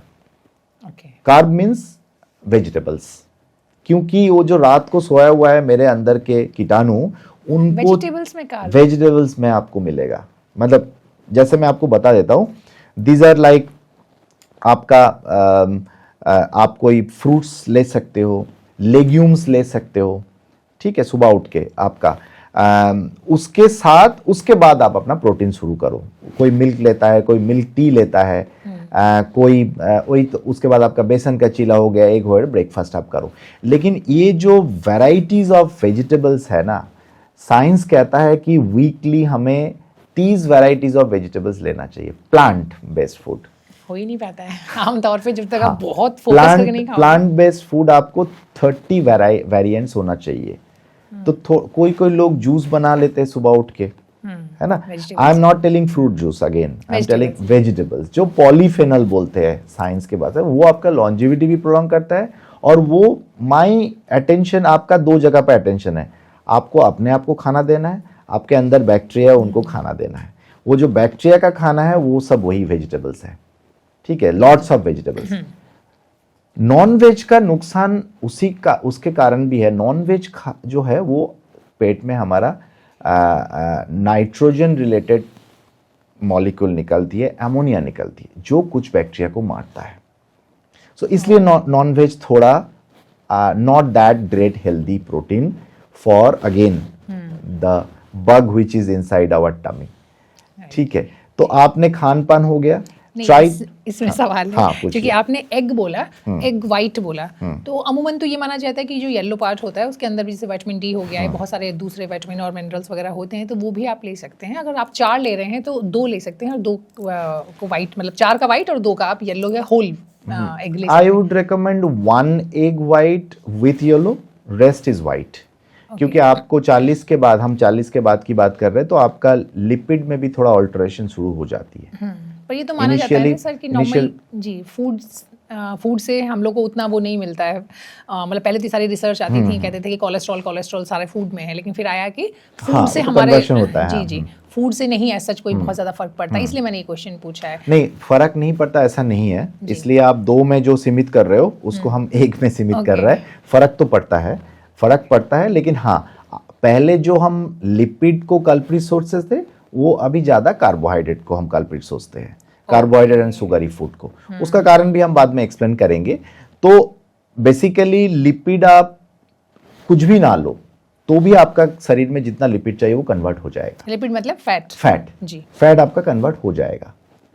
ठीक है, सो हमारा जो रिक्वायरमेंट है वो आपका फुलफिल हो। जैसे 2 चीज आपको जिंदगी में, आप कुछ भी ना लो, of course we promote healthy fat, कुछ आप ले सकते हो, वो तो चले ही जाएगा, लेकिन जैसे शुगर, जिंदगी में अगर कोई शुगर, एक भी बूंद का शुगर, स्पेशली चीनी जो वाइट शुगर होता है, वो नहीं लेते हो तो आपका लाइफ चल जाएगा। लेकिन पता है यही सबसे वो लगता है क्योंकि वो इतना टेस्टी होता है ना मीठा खाना अमूमन। मैं इसलिए पूछ रही हूँ कि I have got a sweet tooth, तो इसलिए मुझे लगता है उसको छोड़ना बड़ा मुश्किल है। मैं आपको बताऊं, जी, आपका जो स्वीट है, ब्रेन में जो स्वीट रिसेप्टर है, चीनी का जो रिसेप्टर है ब्रेन में, और जो ड्रग का रिसेप्टर है, अफीम, चरस, I know they are same. जी, आई डिड अ स्टोरी, बड़ी इस पर काफ़ी विस्तार से डिटेल में बात की थी मैंने तमाम एक्सपर्ट से, और उसमें ये आता है ये 8 गुना ज़्यादा है। 8 गुना ज़्यादा जो है इसका एडिक्शन होता है चीनी का। आप अगर ये सोचते हो कि भाई चीनी का addiction is like drug addiction, drug से हमें डर लगता है कि भाई हो गया तो कोई नहीं छोड़, एंड इसमें मतलब this is so finally socially engineered कि हमारा जन्म और मृत्यु होती है शुगर के साथ। बर्थ हुआ, मिठाई आया, और तेल भी के बर्थडे बाद। है, केक काट रहे हो, डेथ हुआ, मिठाई आता है। सो ये जो फ्री शुगर है, दिस इज डेंजरस। मतलब अगेन, बट 1 लाइफ है, हम ये भी नहीं बोल सकते कि सारे कुछ बंद कर दो, but again if you restrict your calorie, that means आपने, जैसे मैं दिन में 3 बार खाता हूँ, ब्रेकफास्ट, लंच मेरा होती है lot of boiled vegetables, dal and dahi. We all of us needs dahi because again it gives good bacteria. Then dinner मेरा होता है राइस, दाल, सब्जी, फिश या चिकन, क्योंकि हम बंगाली है, हम नॉनवेज खाते हैं। तो अगेन राइस भी आप कोशिश ये करिए थोड़ा फार्मेंटेड हो। फार्मेंटेड मीन्स मॉर्निंग का राइस रात को खाया जाए, जो सुबह खाते हैं। जापानीज लोग ब्रेकफास्ट में राइस खाते हैं, they take rice from the night वाला rice, so that fermented food helps. So Japanese takes lot of protein, but they take lot of non-veg protein, but again their protein is not prepared, mostly raw protein they takes, so they take, so वो भी एक तरीका है। So Khan पान में आप mindful हो जाए, क्योंकि that is the greatest challenge people are suffering. I get lot of patient with indigestion and they have no problem in the food pipe. Only problem is their diet, only problem is their microbiome. अब देखो irritable Bawal syndrome सुने हो, जो कि anxiety के साथ होता है। जितना आप indigestion is such A commonly used term, खाना हजम नहीं होता है, गैस होता है, जो भी खाता हो इंडाइजेशन होता है, उल्टी करने का मन करता है, सब it is totally under your lifestyle control. If you follow this 3 times food, 6 बजे के बाद आप डिनर, 6 बजे के बाद आप पानी के बगैर कुछ नहीं पीते हो, तो there can not be any disease except there is organic problem. Organic problem means सच में आपको अल्सर है तो अलग बीमारी है, but 90% cases the problem is in your food pipe, और food pipe is directly related with your brain. So आपने बोलते ना गट फीलिंग होता है, गट फीलिंग, क्योंकि 90% सेरोटोनिन तो गट से ही निकलती है। तो आपको अच्छा लगेगा, बुरा लगेगा। So if you are depressed, that means you could not able to maintain your good bug in the gut microbiome, जी which is not releasing adequate serotonin for you, which is making you depressed. So exercise से अच्छा रहता है. Then comes your sleep. 40 साल के ऊपर के लोग सबसे ज्यादा कंप्रोमाइज करते हैं स्लीप प्रॉब्लम को, स्लीप को. एल्डरली बोलते नींद नहीं आते हैं, और 40 के कोई Time नहीं है. एलिट सीईओ को आप पूछो, बोलेगा टाइम ही नहीं है यार सोने का. तो ये जो टाइम नहीं है ना, मुझे बहुत सारे ब्यूरोक्रेट्स भी बोलते हैं भाई टाइम ही नहीं है. मैं बोलता हूँ देखो आपका लाइफ आपके हाथ में है ना. आपको अगर डर लगता है कि पीएम आपका गला भी काट देगा, तो आप तो ऐसे भी मर जाओगे नहीं सोओगे तो सोने के बारे में मैं आपको बताऊं, science says if you don't sleep adequately means 7 to 8 hours, there is no confusion on that. Don't get inspired by people who says मैं 4 घंटा सोता हूँ बहुत बड़ा हीरो हूँ. बनने दो उनको हीरो, वो सुपरमैन बने ना, क्या फर्क पड़ता है. सुपरमैन तो 1-2 ही होता है, और सुपरमैन से हम फायदा लेते हैं. सुपरमैन बनने का कोई जरूरत नहीं है आपको. 7-8 घंटा अगर आप नहीं सो रहे हो तो you are compromising your quality of life. 7-8 घंटा जो नहीं सोते हैं, 10 से 15 साल अगर कोई आदमी 7-8 घंटा नहीं सो रहे, उनका लाइफ 5 साल घट गया. ये साइंस कहता है जी. और ये आजकल 18 साल से 60 साल तक तो कॉमन ही हो गया. 60 के बाद ऐसे भी आपका नींद थोड़ा कम हो जाती है. बट तो अगर आपको 40 साल के उम्र में बंदा सही से नहीं सो रहा है, that means he is under lot of stress, he has very high ambition, है ना. सो ये सब चीजें आप ही को कंट्रोल करना है कि मुझे प्रमोशन 2 साल बाद हो जाए, मैं COO से CEO 2 साल बाद बनूंगा या नहीं बनूंगा, उससे कोई फर्क नहीं पड़ता. Initially we start earning for survival, then for recognition, then for reputation, then to compare with other people, then it become endless story, जिसमें आप उस साइकिल में फंस जाते हो. And it builds lot of stress. Now coming to this point, chronic inflammation एक longevity का driver है. And chronic inflammation is such a subtle story जो आपको पता भी नहीं चलेगा कि आप फर्नेस के अंदर बैठे हो. वो धीरे धीरे आग आपको समझ में नहीं आ रहा है, but it is destroying all your cell. आपने ये सुने होंगे, जो मैं मेरा किताब में भी लिख रहा हूं, 40 to 55 में हम लोग ऐसे बोलते हैं कोविड के बाद 40 to 55 में सडन कार्डियक इवेंट बहुत कॉमन हो गया. सो हम सब कुछ बोलते हैं कोविड गलत है, वैक्सीन गलत था. इट्स नॉट दैट, ये पहले भी होती थी, लेकिन कोविड के बाद सोशल मीडिया थोड़ा जागरूक हो गया. भाई एयरपोर्ट में कार्डियक इवेंट हुआ, किसी ने फोटो भी ले लिया, उसको ना बचा के फोटो लिया. जी जी. तो ये जो सडन कार्डियक इवेंट है, this is a cumulative process. Body में आपका चल रहा था, आपने नोटिस नहीं किया, आपने ठीक से नहीं सोए, आप खाना ठीक से नहीं खाए हो. आप बोलोगे नहीं वो लोग तो फिटनेस फ्रीक था, बट उनका जो अंडर करंट स्ट्रेस था ना, वो किसी ने नहीं देखा है, जो बाहर एक्सप्रेस नहीं करते हैं. आपने देखे होंगे बहुत एलिट लोग होता है जो मंदिर में जाके रोते हैं, क्योंकि इमोशन एक्सप्रेस करना भी उनके लिए एक नेगेटिव वो हो जाता है. अरे मैं इतना बड़ा आदमी हूं, मैं लोगों के सामने रो कैसे सकता हूं, मैं अपने घरवाली के सामने रो कैसे, बेटा के सामने रो कैसे सकता हूं. तो उनको तो इमोशन निकलने का रास्ता ही नहीं निकला है. तो उनका किस टाइम में हार्ट में एक क्लॉट हुआ और कार्डियक इवेंट हुआ, किसी को नहीं पता है. एंड देन वी से अरे कोविड के लिए हुआ है जी. And you know, annual health checkup does not pick all this. That is the main flaws of annual health checkup. तो हमें कोई ऐसा सिस्टम क्रिएट करना है जो कि संभव है. We can predict 5 साल में आपका क्या हो सकता है. इसको मैंने इसलिए नाम दिया है, आपका हेल्थ कुंडली बनाना है हमें. क्या बात. So whole purpose of any longevity clinic, आप कहीं पे भी जाओ, you should ask, tell me about my next 5 years, 10 years health status. अगर कोई बोल सकता है, that is actually longevity center. इसलिए बहुत सारे longevity wellness center दुनिया भर में खुला और बंद भी हो गया. It is not wellness, it's a longevity science. तो यही है, आप एक्सरसाइज करिए, डिसिप्लिन बनिए, अपने दादू दादा जो करते थे उसको फॉलो करिए. They are much more wiser than us. वो नेचर के साथ है. अभी रिसेंटली एक स्टडी आया है, ट्राइबल लोग लोगों का जो फूड पाइप पर गट माइक्रोबियम है वो बहुत अच्छे है एज कंपेयर टू जो हम लोग दिल्ली जैसे जगह पे रहते हैं, क्योंकि वो नेचर के साथ है।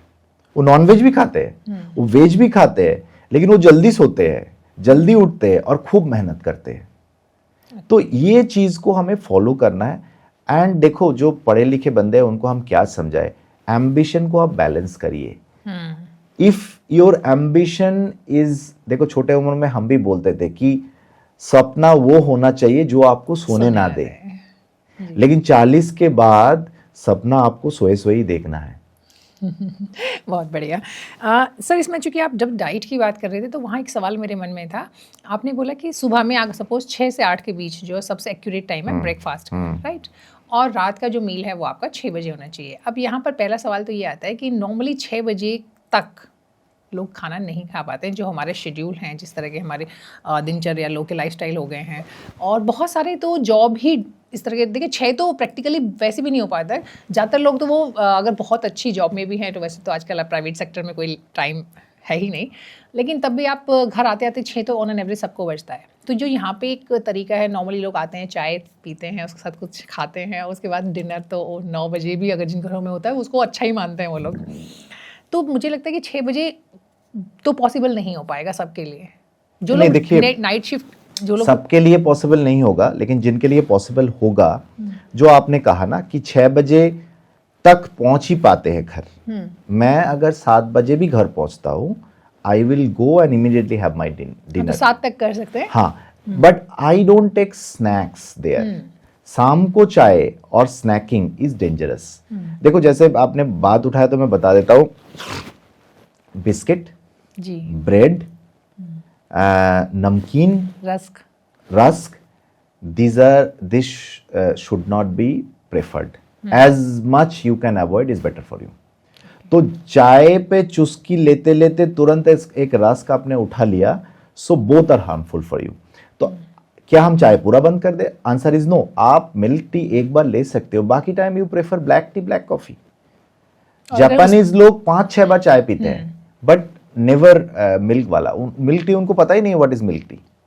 लकी लोग उनको पता ही नहीं मिल्क टी क्या है। तो एक बार आप ले सकते हो। तो अगेन, क्यों मैं बोल रहा हूँ 6 बजे घर जाके आपके पास 2 ऑप्शन है। आपने 6 बजे तक पहुंचा, फ्रेश होके तुरंत खाना खा लिए, मतलब डिनर किए, एक ऑप्शन। दूसरा है चाय के साथ थोड़ा गपशप किए। ये गपशप आप बाद में भी कर सकते हो, चाय के साथ ना करके वो डिनर पे भी गपशप कर सकते हो, लेकिन वो वाला पोर्शन आपको छोड़ना है। This is purely your habit which can be altered in 10 weeks time. पहले हम 6 वीक्स बोलते थे, अभी 10 वीक्स बोलते हैं।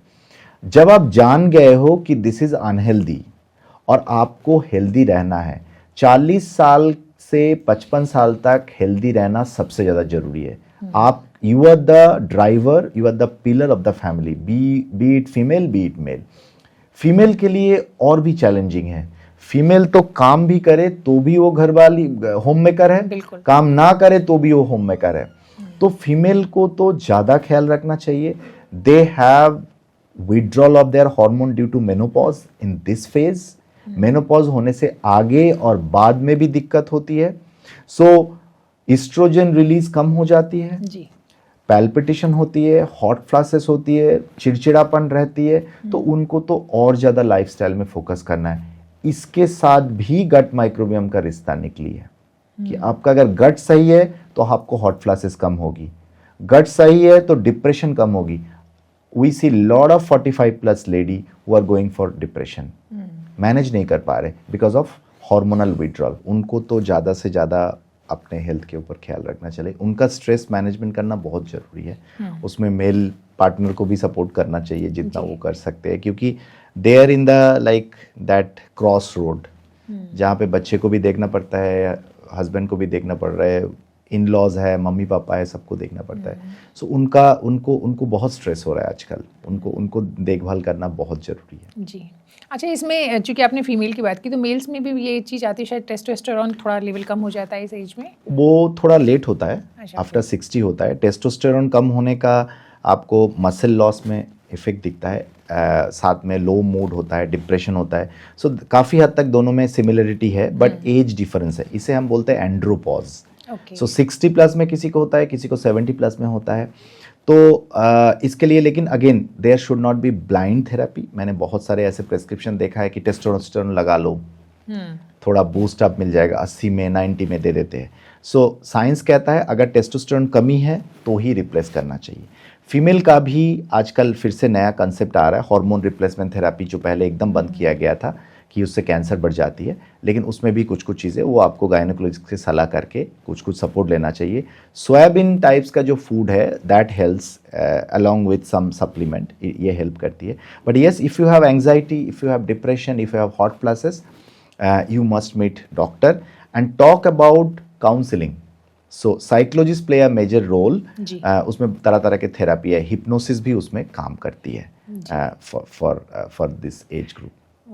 अच्छा, ये जो आप बता रहे थे सोयाबीन, अगर जिसको ग्लूटेन से एलर्जी या इंटॉलरेंस है तो उसको तो सोयाबीन भी सूट नहीं करता, तो ग्लूटेन नहीं होता बट वो सूट नहीं करता, जैसे कि मक्की सूट नहीं करता, तो उन लोगों के लिए कोई सब्स्टिट्यूट नहीं। आपको अगेन जो कंसेप्ट आपका फूड एलर्जी का था वो सारे स्विच हो रहा है अभी गट माइक्रोबियम में जी। So your gut will decide कि क्या खाना है क्या नहीं खाना है। ग्लूटेन तो एक कंपोनेंट हो गया, so we can take many other things and आजकल कॉन्शियसली कंपनी भी ग्लूटेन फ्री डाइट आपको ब्रांड करके सब कुछ लाते हैं जी। So you can follow that. मैं सोयाबीन का, खासकर हम लोग विमेन की बात कर रहे थे ना, जिनको कि अब हॉट फ्लैशेस और ये सारा जो मेनोपॉज पेरीमेनोपॉजल स्टेज में, तो उनके लिए सोयाबीन रिकमेंड होता है, मुझे और भी कुछ एक्सपर्ट्स ने बोला है। लेकिन अगर जिसको नहीं सूट करता है, नहीं खा सकते, तो उनके you can take support from medication also.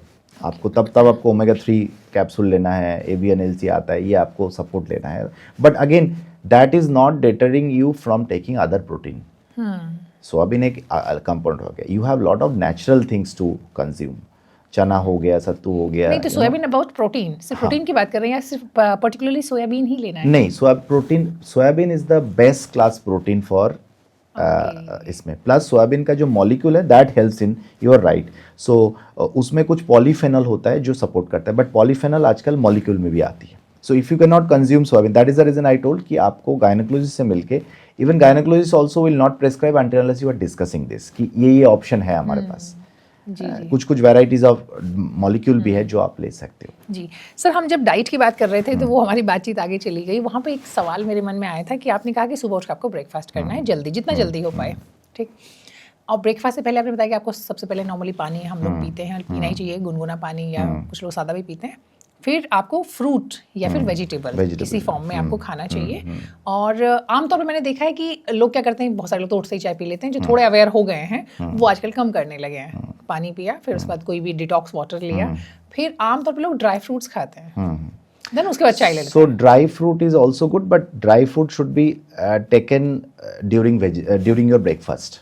Okay, उसके साथ में। हाँ, सो वेजिटेबल्स से आप स्टार्ट करोगे। मैं तो एक ही लॉजिक दे रहा हूँ, एक खाना आपके लिए, दूसरे खाना फूड पाइप में जो बग है उसके लिए। देखिए मैं फ्रेंकली बताऊं, आमतौर पे जब तक, क्योंकि आप तो एक्सपर्ट हैं और दूसरे लोगों की भी हेल्थ ठीक रखते हैं तो ऑफ कोर्स अपने पे तो फोकस करेंगे, लेकिन आम लोग जो होते हैं वो उतना नहीं कर पाते हैं, तो हम थोड़ा इजी वे भी ढूंढते हैं, क्योंकि हैबिट इतने सालों की। नहीं, आप देखो एक चीज, आपने सुबह उठ के थोड़ा कच्चा हल्दी, थोड़ा बीन्स, थोड़ा रात से आपने रखे थोड़ा स्प्राउट्स, ये पहले स्टार्टिंग करने में क्या दिक्कत है? This you can start. इसमें प्रोटीन भी है, इसमें आपका जो स्टार्च मुझे चाहिए वो भी मिल रहा है, कॉम्प्लेक्स स्टार्च वो भी मिल रहा है। So this is a combination. कच्चा हल्दी तो is a very natural food, बहुत साल से हमारे इसमें चल रहा है ना जी। लेकिन आप लोग तो जीभ के लिए खाते हैं ना, सेहत के लिए थोड़ी खाते हैं, तो उनको लगेगा मजा नहीं आया, सुबह सुबह आपने खा लिया। नहीं, स्प्राउट्स भी आप ले सकते हो। तो मेरा सवाल ये था कि इन केस अगर मान लीजिए नहीं कोई स्प्राउट से शुरू करना चाहता, कई लोगों को डाइजेशन का भी इशू होता है, जिनका ऑलरेडी गट वीक है, वो डाइजेशन में। मैडम, ये डाइजेशन कंसेप्ट ही गलत है, मैं आपको यही बता रहा हूँ। डाइजेशन वीक कंसेप्ट ही नहीं है।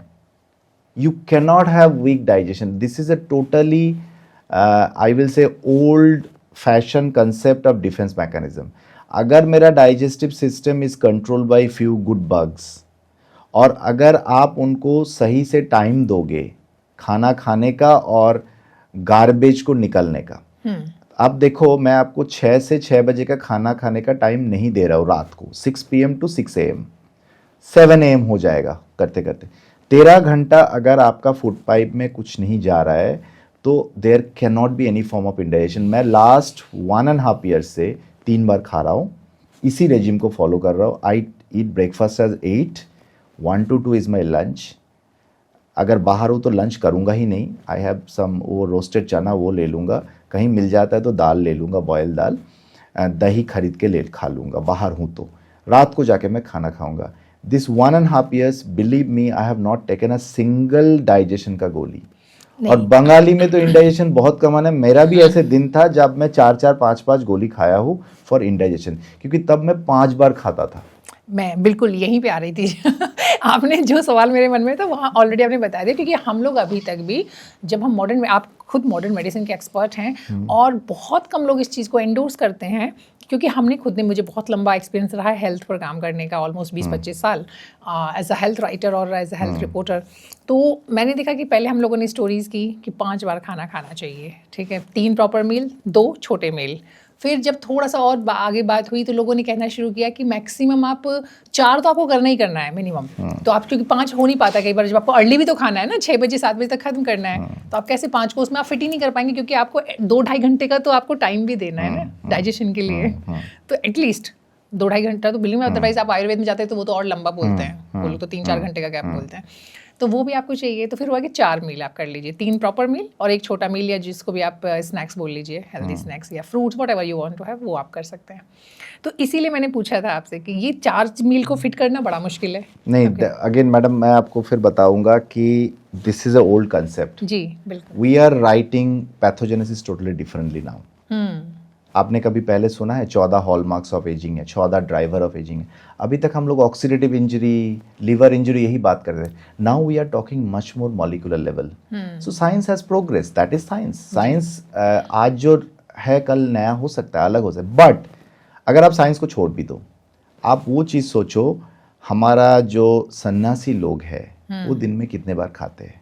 और जब आम आदमी 40 साल तक जीता था, 1900 के करीब, राजा महाराजा जितको भी आप देखोगे, कोई इन्फेक्शन में मरता था, बट सब लोग इन्फेक्शन में नहीं मरते थे, ऐसे भी मर जाते थे लोग। 40 साल वाज एवरेज लाइफ एक्सपेक्टेंसी 1910-90 इस टाइम में। उस टाइम में एक सन्यासी लोग 100 साल कैसे जीते थे? और उनका खान पान क्या था? जहाँ जो मिल गया भीख में वो खा लिए, बाकी रास्ते में चल पड़े। फिगर ऐसे था, BMI 17 से कम होती थी। हम तो BMI 17 से कम, तो एवरेज BMI कितना है अभी हमारा? आप देख लो किसी को भी उठा के, 17 तो मिलेगा ही नहीं आपको, 17.5 से तो ऊपर 18 से 23 भी नहीं मिलेगा। 23 के नीचे तक है तो आप हेल्दी हो, 23 के ऊपर आपका ओवरवेट हो जाता है। एवरेज पीपल का BMI अभी 23 के ऊपर हो गया। सो दैट इज अनहेल्दी। तो वो लोग ने दिखा दिया, कम खा के दिन में वो 2 बार खाते थे। फल मूल जो मिल गया 2 बार ऐसे लिया, खा लिया, बस हो गया।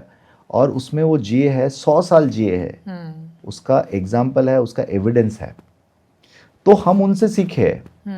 बाकी साइंस भी वही एंडोर्स कर रहे हैं। ये जो कंसेप्ट है, मैं आपको क्लियरली बता दूं, even for diabetic patient this concept is a old concept. बार बार खाओ नहीं तो हाइपोग्लाइसीमिया हो जाए। नो, हाइपोग्लाइसीमिया का मैकेनिज्म ही डिफरेंट है। आपने एक मीठा खाया, दैट इज ग्लूकोज।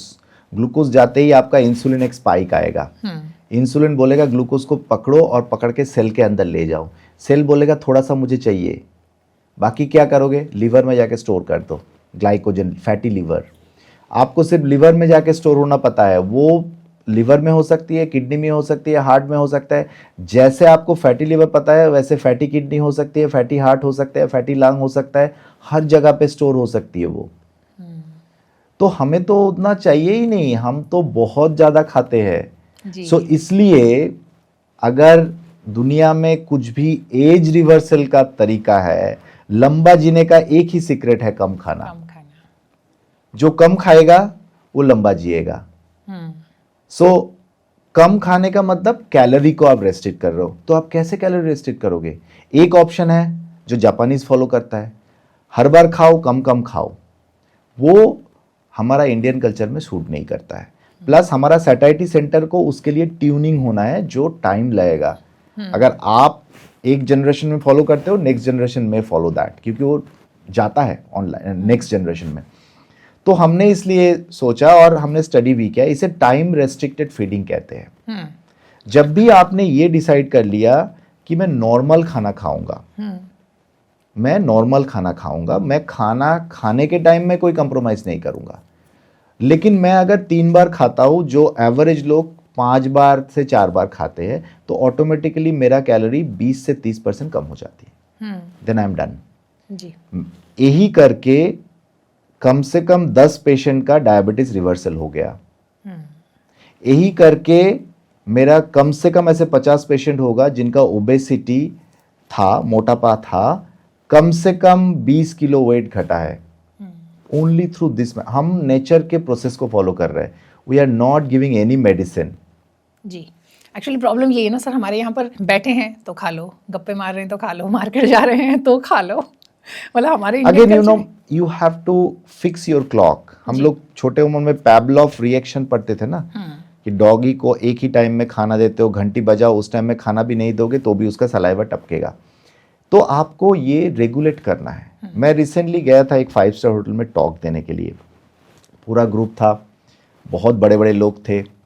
हमने बोला 6 बजे के बाद नहीं खाना है, और तब भी घड़ी में बज रहा है 7, साढ़े 7। तो ऑनेस्टली मैं 5:30 बजे घर में खाना खा के गए थे। तो मम्मी पापा वाइफ सब बोला, अरे 5 स्टार होटल में जा रहे हो, खाना खा के क्यों जा रहे हो, वहाँ पे जाके खाओ, अच्छा अच्छा खाना मिलेगा। मैं बोला मम्मी पापा जा रहे हैं, वो खाएंगे, मैं तो नहीं खाऊंगा। तो हमने 5:30 बजे खा के गया। तो लोग सब खा रहे थे, उनके साथ मैं डिस्कस भी कर रहा था, but I could able to restrain my self that not taking anything, that was giving me happiness in my brain. क्या बात है कि मैं अपने आप को रेस्ट्रिक्ट कर पा रहा हूँ, and it has become my habit now. So हम खाते क्यों है? खुशी के लिए खाते हैं। तो अगर मुझे बिना खाए खुशी मिल रही है due to my lifestyle alteration, तो आपको शुरू में कष्ट होगा, उसके बाद आपको लगेगा अरे मैं तो, क्योंकि जब आप जानते हो कि आप अपने हेल्थ को ठीक रख रहे हो, जब आप जानते हो आप अपना फूड पाइप को ठीक रख रहे हो, because you know just like any other doctor I am active 16 hours. रात को सोने के टाइम के बगैर मैं I am active, I do many things. और मैं वही एम्बिशन, बहुत कुछ करना चाहता हूँ, किताब भी लिखता हूँ, रिसर्च भी कर रहा हूँ, पेशेंट भी देख रहा हूँ, but with when I see the patient also I am discussing the same thing with my patient कि हेल्दी रहो। जी। सो डॉक्टर का काम ये नहीं है कि आओ और दवाई लिख के आपको भेज दूं। आधा बीमारी तो आपका नॉलेज से ठीक होगी, that is health awareness. Again हमने बातचीत वहीं पे गई थी और बात अधूरी रह गई कि मान लीजिए कोई नहीं कर पाता है किसी भी रीजन से, किसी को मैंने जो डाइजेशन की बात की थी जो नहीं कर पा रहे उनको मेरे पास भेजो।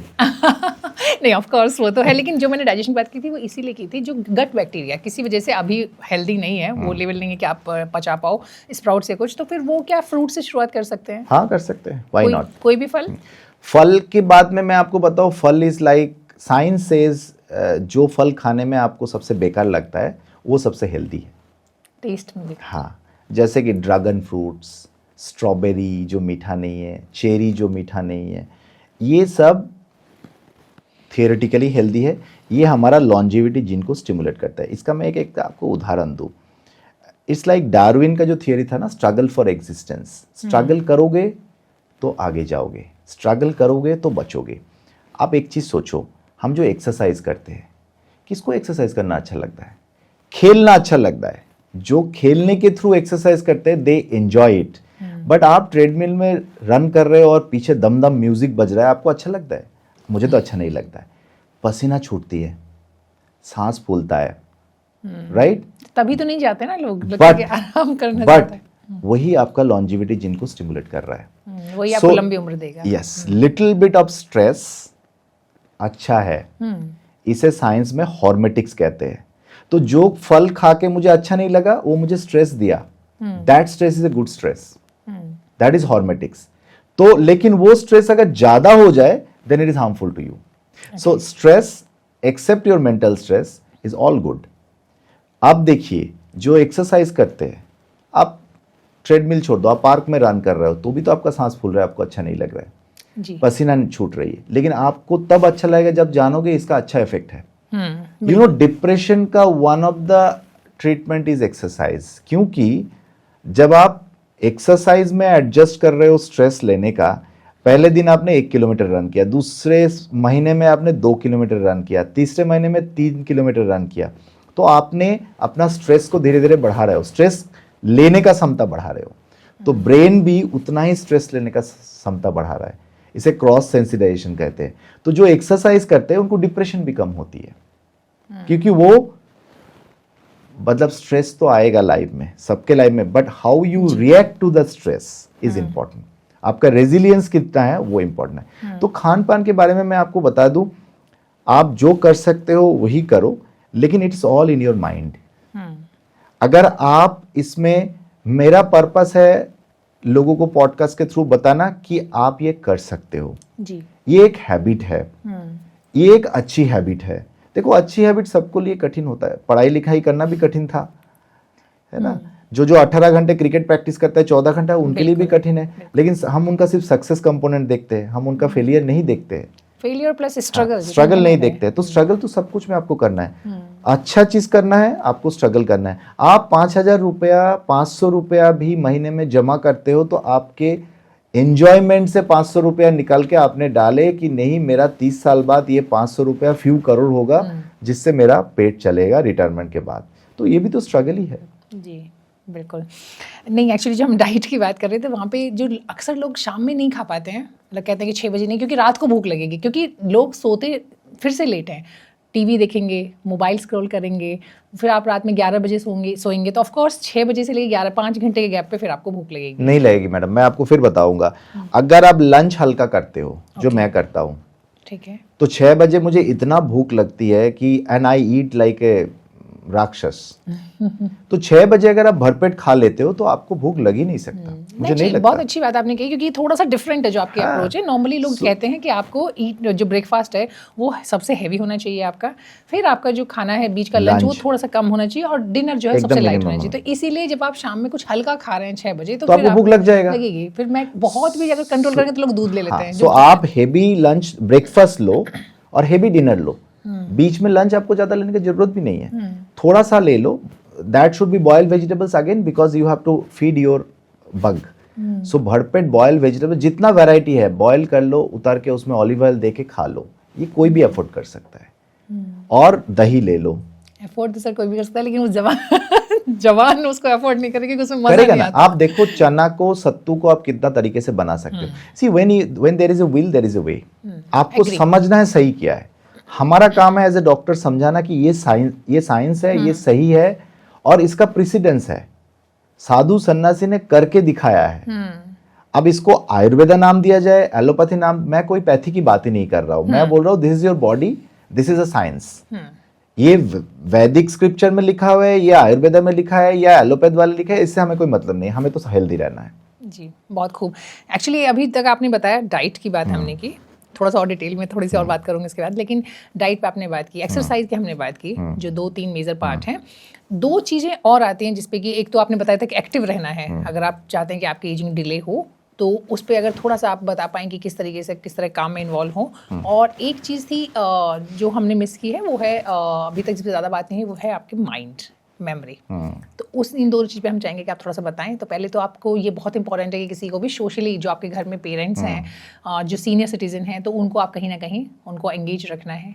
एब्सोल्युटली। सो बेसिकली मैं ऐसे बोलता हूँ अराउंड 7 पिलर ऑफ लॉन्जेविटी। उसमें आपका मेमोरी आती है जी, मूड, मसल, मोबिलिटी, चलना फिरना, then your multiple medicine management. Senior citizen में काफ़ी मेडिसिन लेते हैं वो लोग, क्योंकि अलग अलग ऑर्गन के लिए अलग अलग स्पेशलिस्ट के पास जाते हैं, सारे गोली मिला के they take 10 medicine. Any more than 5 medicine आप ले रहे हो तो दैट इज ऑल्सो ए बीमारी, you will be in trouble because of the side effect of the drug. इसे मेडिसिन मैनेजमेंट और पॉलीफार्मेसी बोलते हैं। Then your gut microbiome, that is food pipe, जिसका हमने चर्चा किया।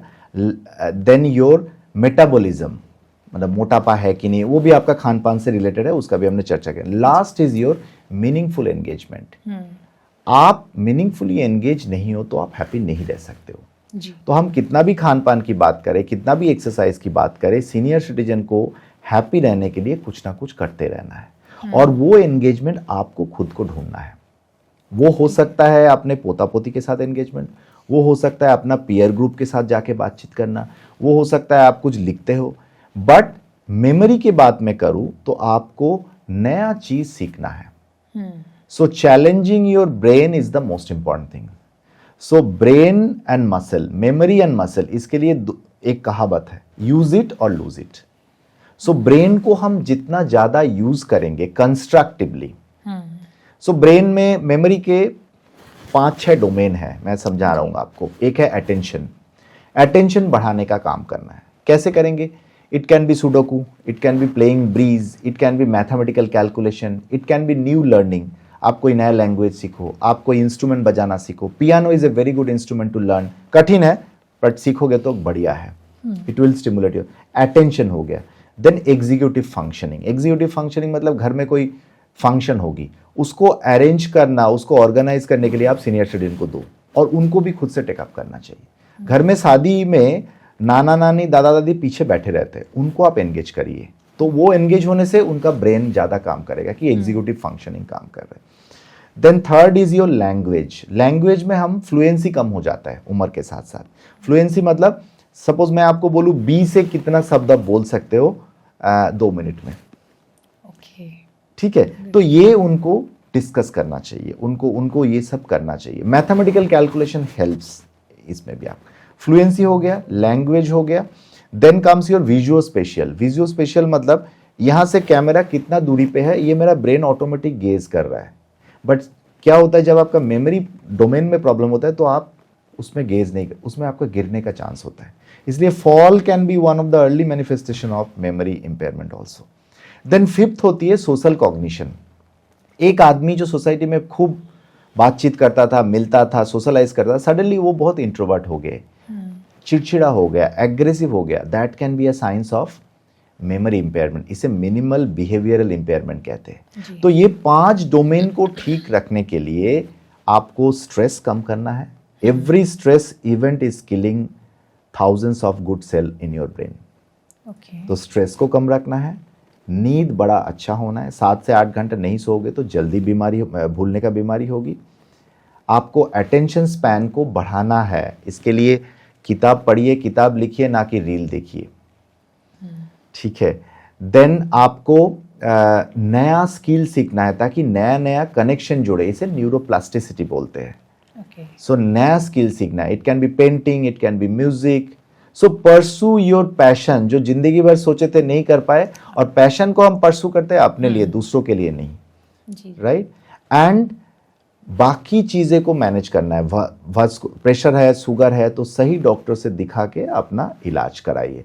और लास्ट इज चलते रहना है। जो लोग वॉक करते हैं, जो लोग कंटिन्यूअस वॉक करते हैं, जो लोग 30 साल से वॉक कर रहे हैं, 40 साल से वॉक कर रहे हैं, उनका भी हिप्पोकैम्पस ठीक रहता है। तो ये आपका मेमोरी की बात कहा।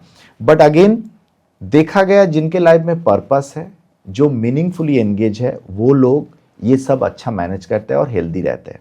तो देखिए जो 100 साल तक जीते हैं, ऐसे वो लोग देखा गया अपना पोता पोती, उनका भी नेक्स्ट जनरेशन का ख्याल रख रहा है, हैप्पीली ख्याल रख रहा है। वो अभी भी गार्डनिंग करते हैं, वो अपना खाना खेती से खुद लेके आते हैं, उसमें वो एंजॉय करते हैं। वो भेड़ अभी भी चढ़ाने के लिए चले जाते हैं आसपास में, वो कम्युनिटी में अभी भी लोगों को मदद कर रहा है। I know a person who was 80+, उन्होंने 80 साल के उम्र में स्कूल खोला अपना बेटे के नाम पे गांव में जाके। मैंने मेरा लास्ट किताब में भी इसको लिखा था। ये विन मोरेना का है। उनको पार्किंसोनिज्म है, 15 साल हो गया पार्किंसोनिज्म उनको अफेक्ट उतना नहीं कर पाए because of his purpose in life. उन्होंने स्कूल खोला लड़की के लिए गांव में फ्री में, और उसको चला भी रहे लोगों से पैसा इकट्ठा करके। तो स्टडी में देखा गया, आप जब दूसरों के लिए कुछ करते हो विदाउट एनी एक्सपेक्टेशन और सेल्फ इंटरेस्ट, वो आपके ब्रेन में ज़्यादा हैप्पी हार्मोन रिलीज करता है, प्लस ऑक्सीटोसिन रिलीज करता है। Oxytocin is a long term happy hormone. जब मम्मी अपने बच्चे को दूध पिलाती है, उनको ऑक्सीटोसिन रिलीज होता है। The happiness is much more than usual happiness. तो वो आपको हेल्प करेगी। So do something for others, कुछ भी हो जाए, चाहे आपका घर में जो हेल्पर है उनके बेटा से भी 2 अच्छे बात कर लिए, आसपास जाके लंगर में आप 2 कंट्रीब्यूट कर लिए, साफ कर लिए, कुछ कर लिए, घर के लिए भी कुछ लाना, जो हम हेल्दी मैसेज आप दे रहे हो वो भी एक पॉजिटिव, किसी को अच्छा बोल लिए, ये आपके लिए positive. And gratitude, it has been shown that 100+ तक जो पहुंचे हैं, 90+ तक जो पहुंचे, they are highly happy and contented, and they say ऊपर वाले ने बहुत दिया है। एक 95 ईयर्स के सीनियर से मेरे पास आते हैं, उनका वाइफ का डेथ हो गया 25 साल पहले, बेटा बहू के साथ रहते हैं, बेटी का कुछ दिन पहले कैंसर में डेथ हो गया, फिर भी जब आया मेरे पास बेटी का सब कुछ करके, मैंने बोला सर हाउ आर यू, तो पहले रोया, फिर बोला I am okay, God has given me everything and I tried best for my wife to do something, क्योंकि जेनेटिकली कनेक्ट था, बेटी का भी कैंसर हुआ, चले भी गए, but I did everything and I am thankful to God कि God has given me everything. ये ग्रेटिट्यूड भी बहुत इंपॉर्टेंट है, जो कि आजकल दुनिया से खत्म हो रहा है। कुछ भी मिल जाए तो भी हम खुश नहीं हैं, क्रिप करना है। जो है उसको तो अप्रिशिएट नहीं करेंगे, जो नहीं है वो नहीं है दिखता उसके है, पीछे भाग। और जो दूसरों के पास है वो और ज्यादा दिखता है। नॉर्मल जो साइकिल में Absolutely. देखती हूँ जी। नॉर्मली जब भी हम एजिंग की बात करेंगे तो ऐसा होता है कि लोगों को लगता है कि जो आपने बताया ब्लड प्रेशर, डायबिटीज़, आपके नीज का इशू, बैक का इशू, ये सब कॉमन है, ये तो होना ही है एज के साथ। तो आपने बताया कि ये सब कुछ होना ज़रूरी नहीं है, अगर आप अपना ध्यान रखते हैं तो आप कर सकते हैं। फिर भी हम चाहते हैं कि अगर हम लॉन्जिविटी की बात करते हैं तो उसके लिए कौन से, क्योंकि बाकी जो टेस्ट आपने बताया कि वो टेस्ट आइडियली जब आप बीमार हो गए हैं तब आपको बताते हैं कि ऑलरेडी ब्लॉकेज है, ऑलरेडी आपका हड्डियाँ वीक हो गई हैं। तो अगर हम लॉन्जिविटी के लिए चाहते हैं और हेल्दी लाइफ के लिए या हेल्दी एजिंग के लिए चाहते हैं तो कौन से टेस्ट आप रिकमेंड करेंगे? देखिए हम लोग ये शुरू करेंगे जो हमारा लॉन्जिविटी क्लिनिक हो रहा है इंडिया में, अभी तक ये उतना पॉपुलराइज नहीं है। Actually we can assess your biological age. तो एक है calendar age, let's say I am 47, but मेरा biological age I would prefer it should be low. So हम जो एज आपने अपने रिवर्सल चेक किया है? अभी कर रहे हैं, हाँ, एम्स के में जो एम्स से मैं एक स्टडी कर रहा हूँ उससे हम करेंगे and it will be commercialise उसके बाद। तो उसमें हम सारे हॉलमार्क का सरोगेट मार्कर लेके चेक कर रहे हैं। तो I will be happy if my age is biological age is 37, ना कि Okay, you are 47। expecting that. Yes, so Right. The point is biological age assess करने से आप बहुत सारे चीजें को प्रिडिक्ट कर सकते हो कि आपका लिवर कितना फास्ट एज करे। सपोज अल्कोहलिक का लिवर फास्ट ही एज करेगा, स्मोकर का लंग्स फास्ट एज करेगा, हार्ट फास्ट एज करेगा। सो ये हम प्रेडिक्ट कर सकते हैं, इसे बोलते हैं biological age assessment. So we should assess biological age and predictive marker. Predictive marker मतलब मैं आपको बता दूं, आपका heart rate variability is a predictive marker. आजकल आप देखते हो वेरेबल डिवाइस लेके घूमते हैं लोग, बट वो असेसमेंट नहीं होता है, वो सिर्फ वो देख रहा है और खुश हो रहा है। आपका sleep is a predictive marker. 7-8 घंटा आप नहीं सो रहे हो तो आप हेल्दी हो ही नहीं सकते हो। आपका grip strength is a predictive marker. आपका VO2 max is a predictive marker. VO2 max मतलब साइकिल में चलोगे कितना ऑक्सीजन आप कंज्यूम कर रहे हो, कार्बन डाइऑक्साइड कितना फेंक रहे हो। ये कैसे चेक करेंगे? ये सब मशीन है, these are possible, these are everything is possible, we will start that. आपका lung function is a predictive marker, lung अपना कितना अच्छा फंक्शन, एको वगैरह तो आप करते ही रहते हो, बट साथ में मैं बोलूँगा 40 to 60 में you must look for few cancer which are available. So genome sequencing जरूरी नहीं है सबको होल जीनोम सिक्वेंसिंग करना है, कैंसर का पैरामीटर देखना चाहिए which is because that is a dangerous disease. Heart का भी पैरामीटर हम एक्स्ट्रा देख सकते हैं, these are beyond usual test. अभी तक हमारे पास जब तक वो प्रेडिक्टिव मार्कर नहीं है, आपको 5 साल में एक बार CT एंजियो करके हार्ट को देखना चाहिए। स्टूल आपको हर साल 40 के बाद देखना चाहिए कोलोन में कैंसर हो रहा है कि नहीं, वो सिंपल ब्लड टेस्ट, स्टूल का टेस्ट, नॉट मेटाजेनोमिक्स मैंने नहीं कहा, उसमें ऑकल ब्लड आ रहा है कि नहीं। मेल में प्रोस्टेट कैंसर जल्दी हो रहा है तो 45 के बाद प्रोस्टेट चेक करना चाहिए। फीमेल को अपना ब्रेस्ट खुद से असेसमेंट एग्जाम करना चाहिए, 45 के बाद मैमोग्राफी करके उनको चेक करना चाहिए। These are cancer which needs to be prevented, needs to be treated. जिनके फैमिली हिस्ट्री ऑफ कैंसर है they must meet genetic counsellor and go for assessment, detail assessment. ये बहुत इंपॉर्टेंट है जी। अगर मैं आपसे ये जानना चाहूँ कि 5 ऐसे बेस्ट फूड जो कि आपको एंटी एजिंग भी कह सकते हो या आपकी एजिंग को स्लो कर देंगे, तो 5 फूड कौन से होंगे? आई will say haldi, then dragon fruits, then sattu, egg white for non veg जो खाते हैं, and any form of berries. और 5 ऐसे कौन से फूड हैं जो कि आपको जल्दी बूढ़ा कर देंगे? This is for all the children. Pizza, KFC chicken, any form of donut या जो अल्ट्रा प्रोसेस्ड है, पिज़्ज़ा, बर्गर, जो अल्ट्रा प्रोसेस्ड फूड है।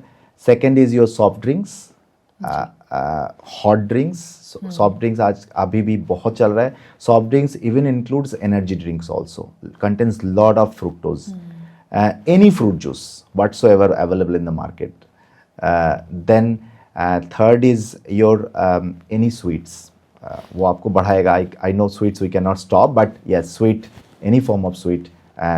And most importantly, जो भी फूड में आपको ज़्यादा नमक, ज़्यादा स्वीट मिलता है, जो आपको पता भी नहीं चलता है, जीरो कैलोरी पैक्ड फूड, जो भी फॉर्म ऑफ पैक्ड फूड आपको देता है, वो आपके लिए खराब है. तो गुड़ भी इक्वली खराब है स्वीट के तौर पे? I will say if you, because this again common question, so I will answer this question. Stevia और मॉन्क फ्रूट्स का जो पाउडर आता है, that I will say number 1, but taste उतना अच्छा नहीं है. It will not satisfy, may not satisfy you. Number 2 would be gur. White sugar तो you must avoid. So gur is I will say better than sugar, अगर आपको लेना ही है. Okay. अगर हम आपसे ऐसी 5 या 7 ऐसी चीज़ें जानना चाहें जो कि आपके बुढ़ापे की रफ्तार को कम कर देंगे, तो क्या होंगी? This is absolutely same. You have to eat 6 a.m. to 6 p.m. That is the first and foremost criteria. Reduce your calorie. Obviously 6 a.m. to 6 p.m. आप खाते हो, 3 बार खाते हो, तो you will reduce your calorie. This is must. कम खाना है. कम खाना है. Number 2 is exercise. But again, exercise के बारे में don't try any fancy things. Do something which you can do it lifelong. Consistency is the key. Number 3 is have 7 to 8 hours sleep. और ढूंढिए अपने अंदर स्ट्रेस को, क्या आपको स्ट्रेस दे रहा है, उसको आपको अवॉइड करना है. Is it screen time, is it your ambition, is it your family problem, is it your financial crisis, उसको आप सॉल्व करिए. बैठिए, sit back, think and relax. You can do meditation also for that. And do something for others. This gives you immense happiness. चाहे वो आप 2 रुपया का help करो या 2000 करोड़ का हेल्प करो, बात एक ही है. जो आपने सामर्थ्य है उसमें से आप हेल्प करिए. See that you are giving happiness to others. That is extremely important. जी. ब्रेन को एक्टिव रखने के लिए या फिर मेमोरी को बेहतर रखने के लिए क्या करना चाहिए? Sleep, कम खाना, walking, exercise, meaningful engagement, learn new skill. मैं एक साइंटिस्ट को जानता हूँ who is a Nobel laureate. His whole purpose of life was every 5 years I learn a new skill. So he learn at least 10 instrument, music instrument in his life time. Beautiful. So learn new skill, that is very very important as per your passion. जैसे कि हमने शुरुआत में कहा था कि एक ऐसा पॉडकास्ट होने वाला है जिसे कि हर उम्र के लोगों को देखना चाहिए, और ये बात जब हम ख़त्म कर रहे हैं तो मुझे लगता है कि वाकई मैंने सही कहा था. इतनी सारी चीज़ें जानने और समझने को मिली हैं. हालांकि बीइंग अ हेल्थ राइटर बहुत सारी चीज़ों की मुझे जानकारी थी, लेकिन 1-1.5 घंटे 2 घंटे की बातचीत के अंदर मुझे लगता है कि एक पूरा साइंस आपने समझा दिया है, और बहुत बहुत शुक्रिया इसके लिए. और मुझे पूरी उम्मीद है कि जो भी हमारे व्यूअर्स हमारी इस बातचीत को सुन रहे हैं वो अपने लिए, अपने पेरेंट्स के लिए, और इवन फ्यूचर में भी जब उनको एक हेल्दी लाइफ दे पाएंगे, बच्चों के लिए भी उन्हें समझा पाएंगे कि what healthy life is, what healthy ageing is, और किस तरीके से आप अपने आप को बड़ी उम्र में भी ना सिर्फ मतलब लंबी उम्र देंगे बल्कि बड़ी उम्र में एक सेहतमंद जिंदगी भी दे पाएंगे. एब्सोल्युटली. क्योंकि ये ना पूरा लाइफ कोर्स पर्सपेक्टिव है. बच्चे को भी 18-20 साल के जो बच्चे उनको भी समझना है कि 80 साल में अच्छा रहने के लिए मुझे ये चीज़ अच्छा करना है. क्योंकि ऊपर वाले ने एक ही शरीर दिया है. इसको आप it is not replaceable like car machine, right? मालूम है सर, प्रॉब्लम वही है कि हम लोग वैसे प्लान कुछ भी नहीं करते हैं. हम लोग को लगता है एक्सेप्ट फाइनेंस या फिर करियर, ये 2 चीज हम लोग इंडियंस जो है वो ये प्लान करते हैं. ना हम मील प्लान करते हैं, जो सामने रखा है वो बन जाता है, ना हम लोग ये फ्यूचर प्लान करते हैं. हमें लगता है बुढ़ापा आएगा तो बीमारी आएगी. सो ये माइंडसेट है. तो इस माइंडसेट को चेंज करने की बहुत जरूरत है, और उसके लिए आप जैसे लोग काफी मदद करते हैं. सो बहुत बहुत शुक्रिया. Thank you so much. Thank you.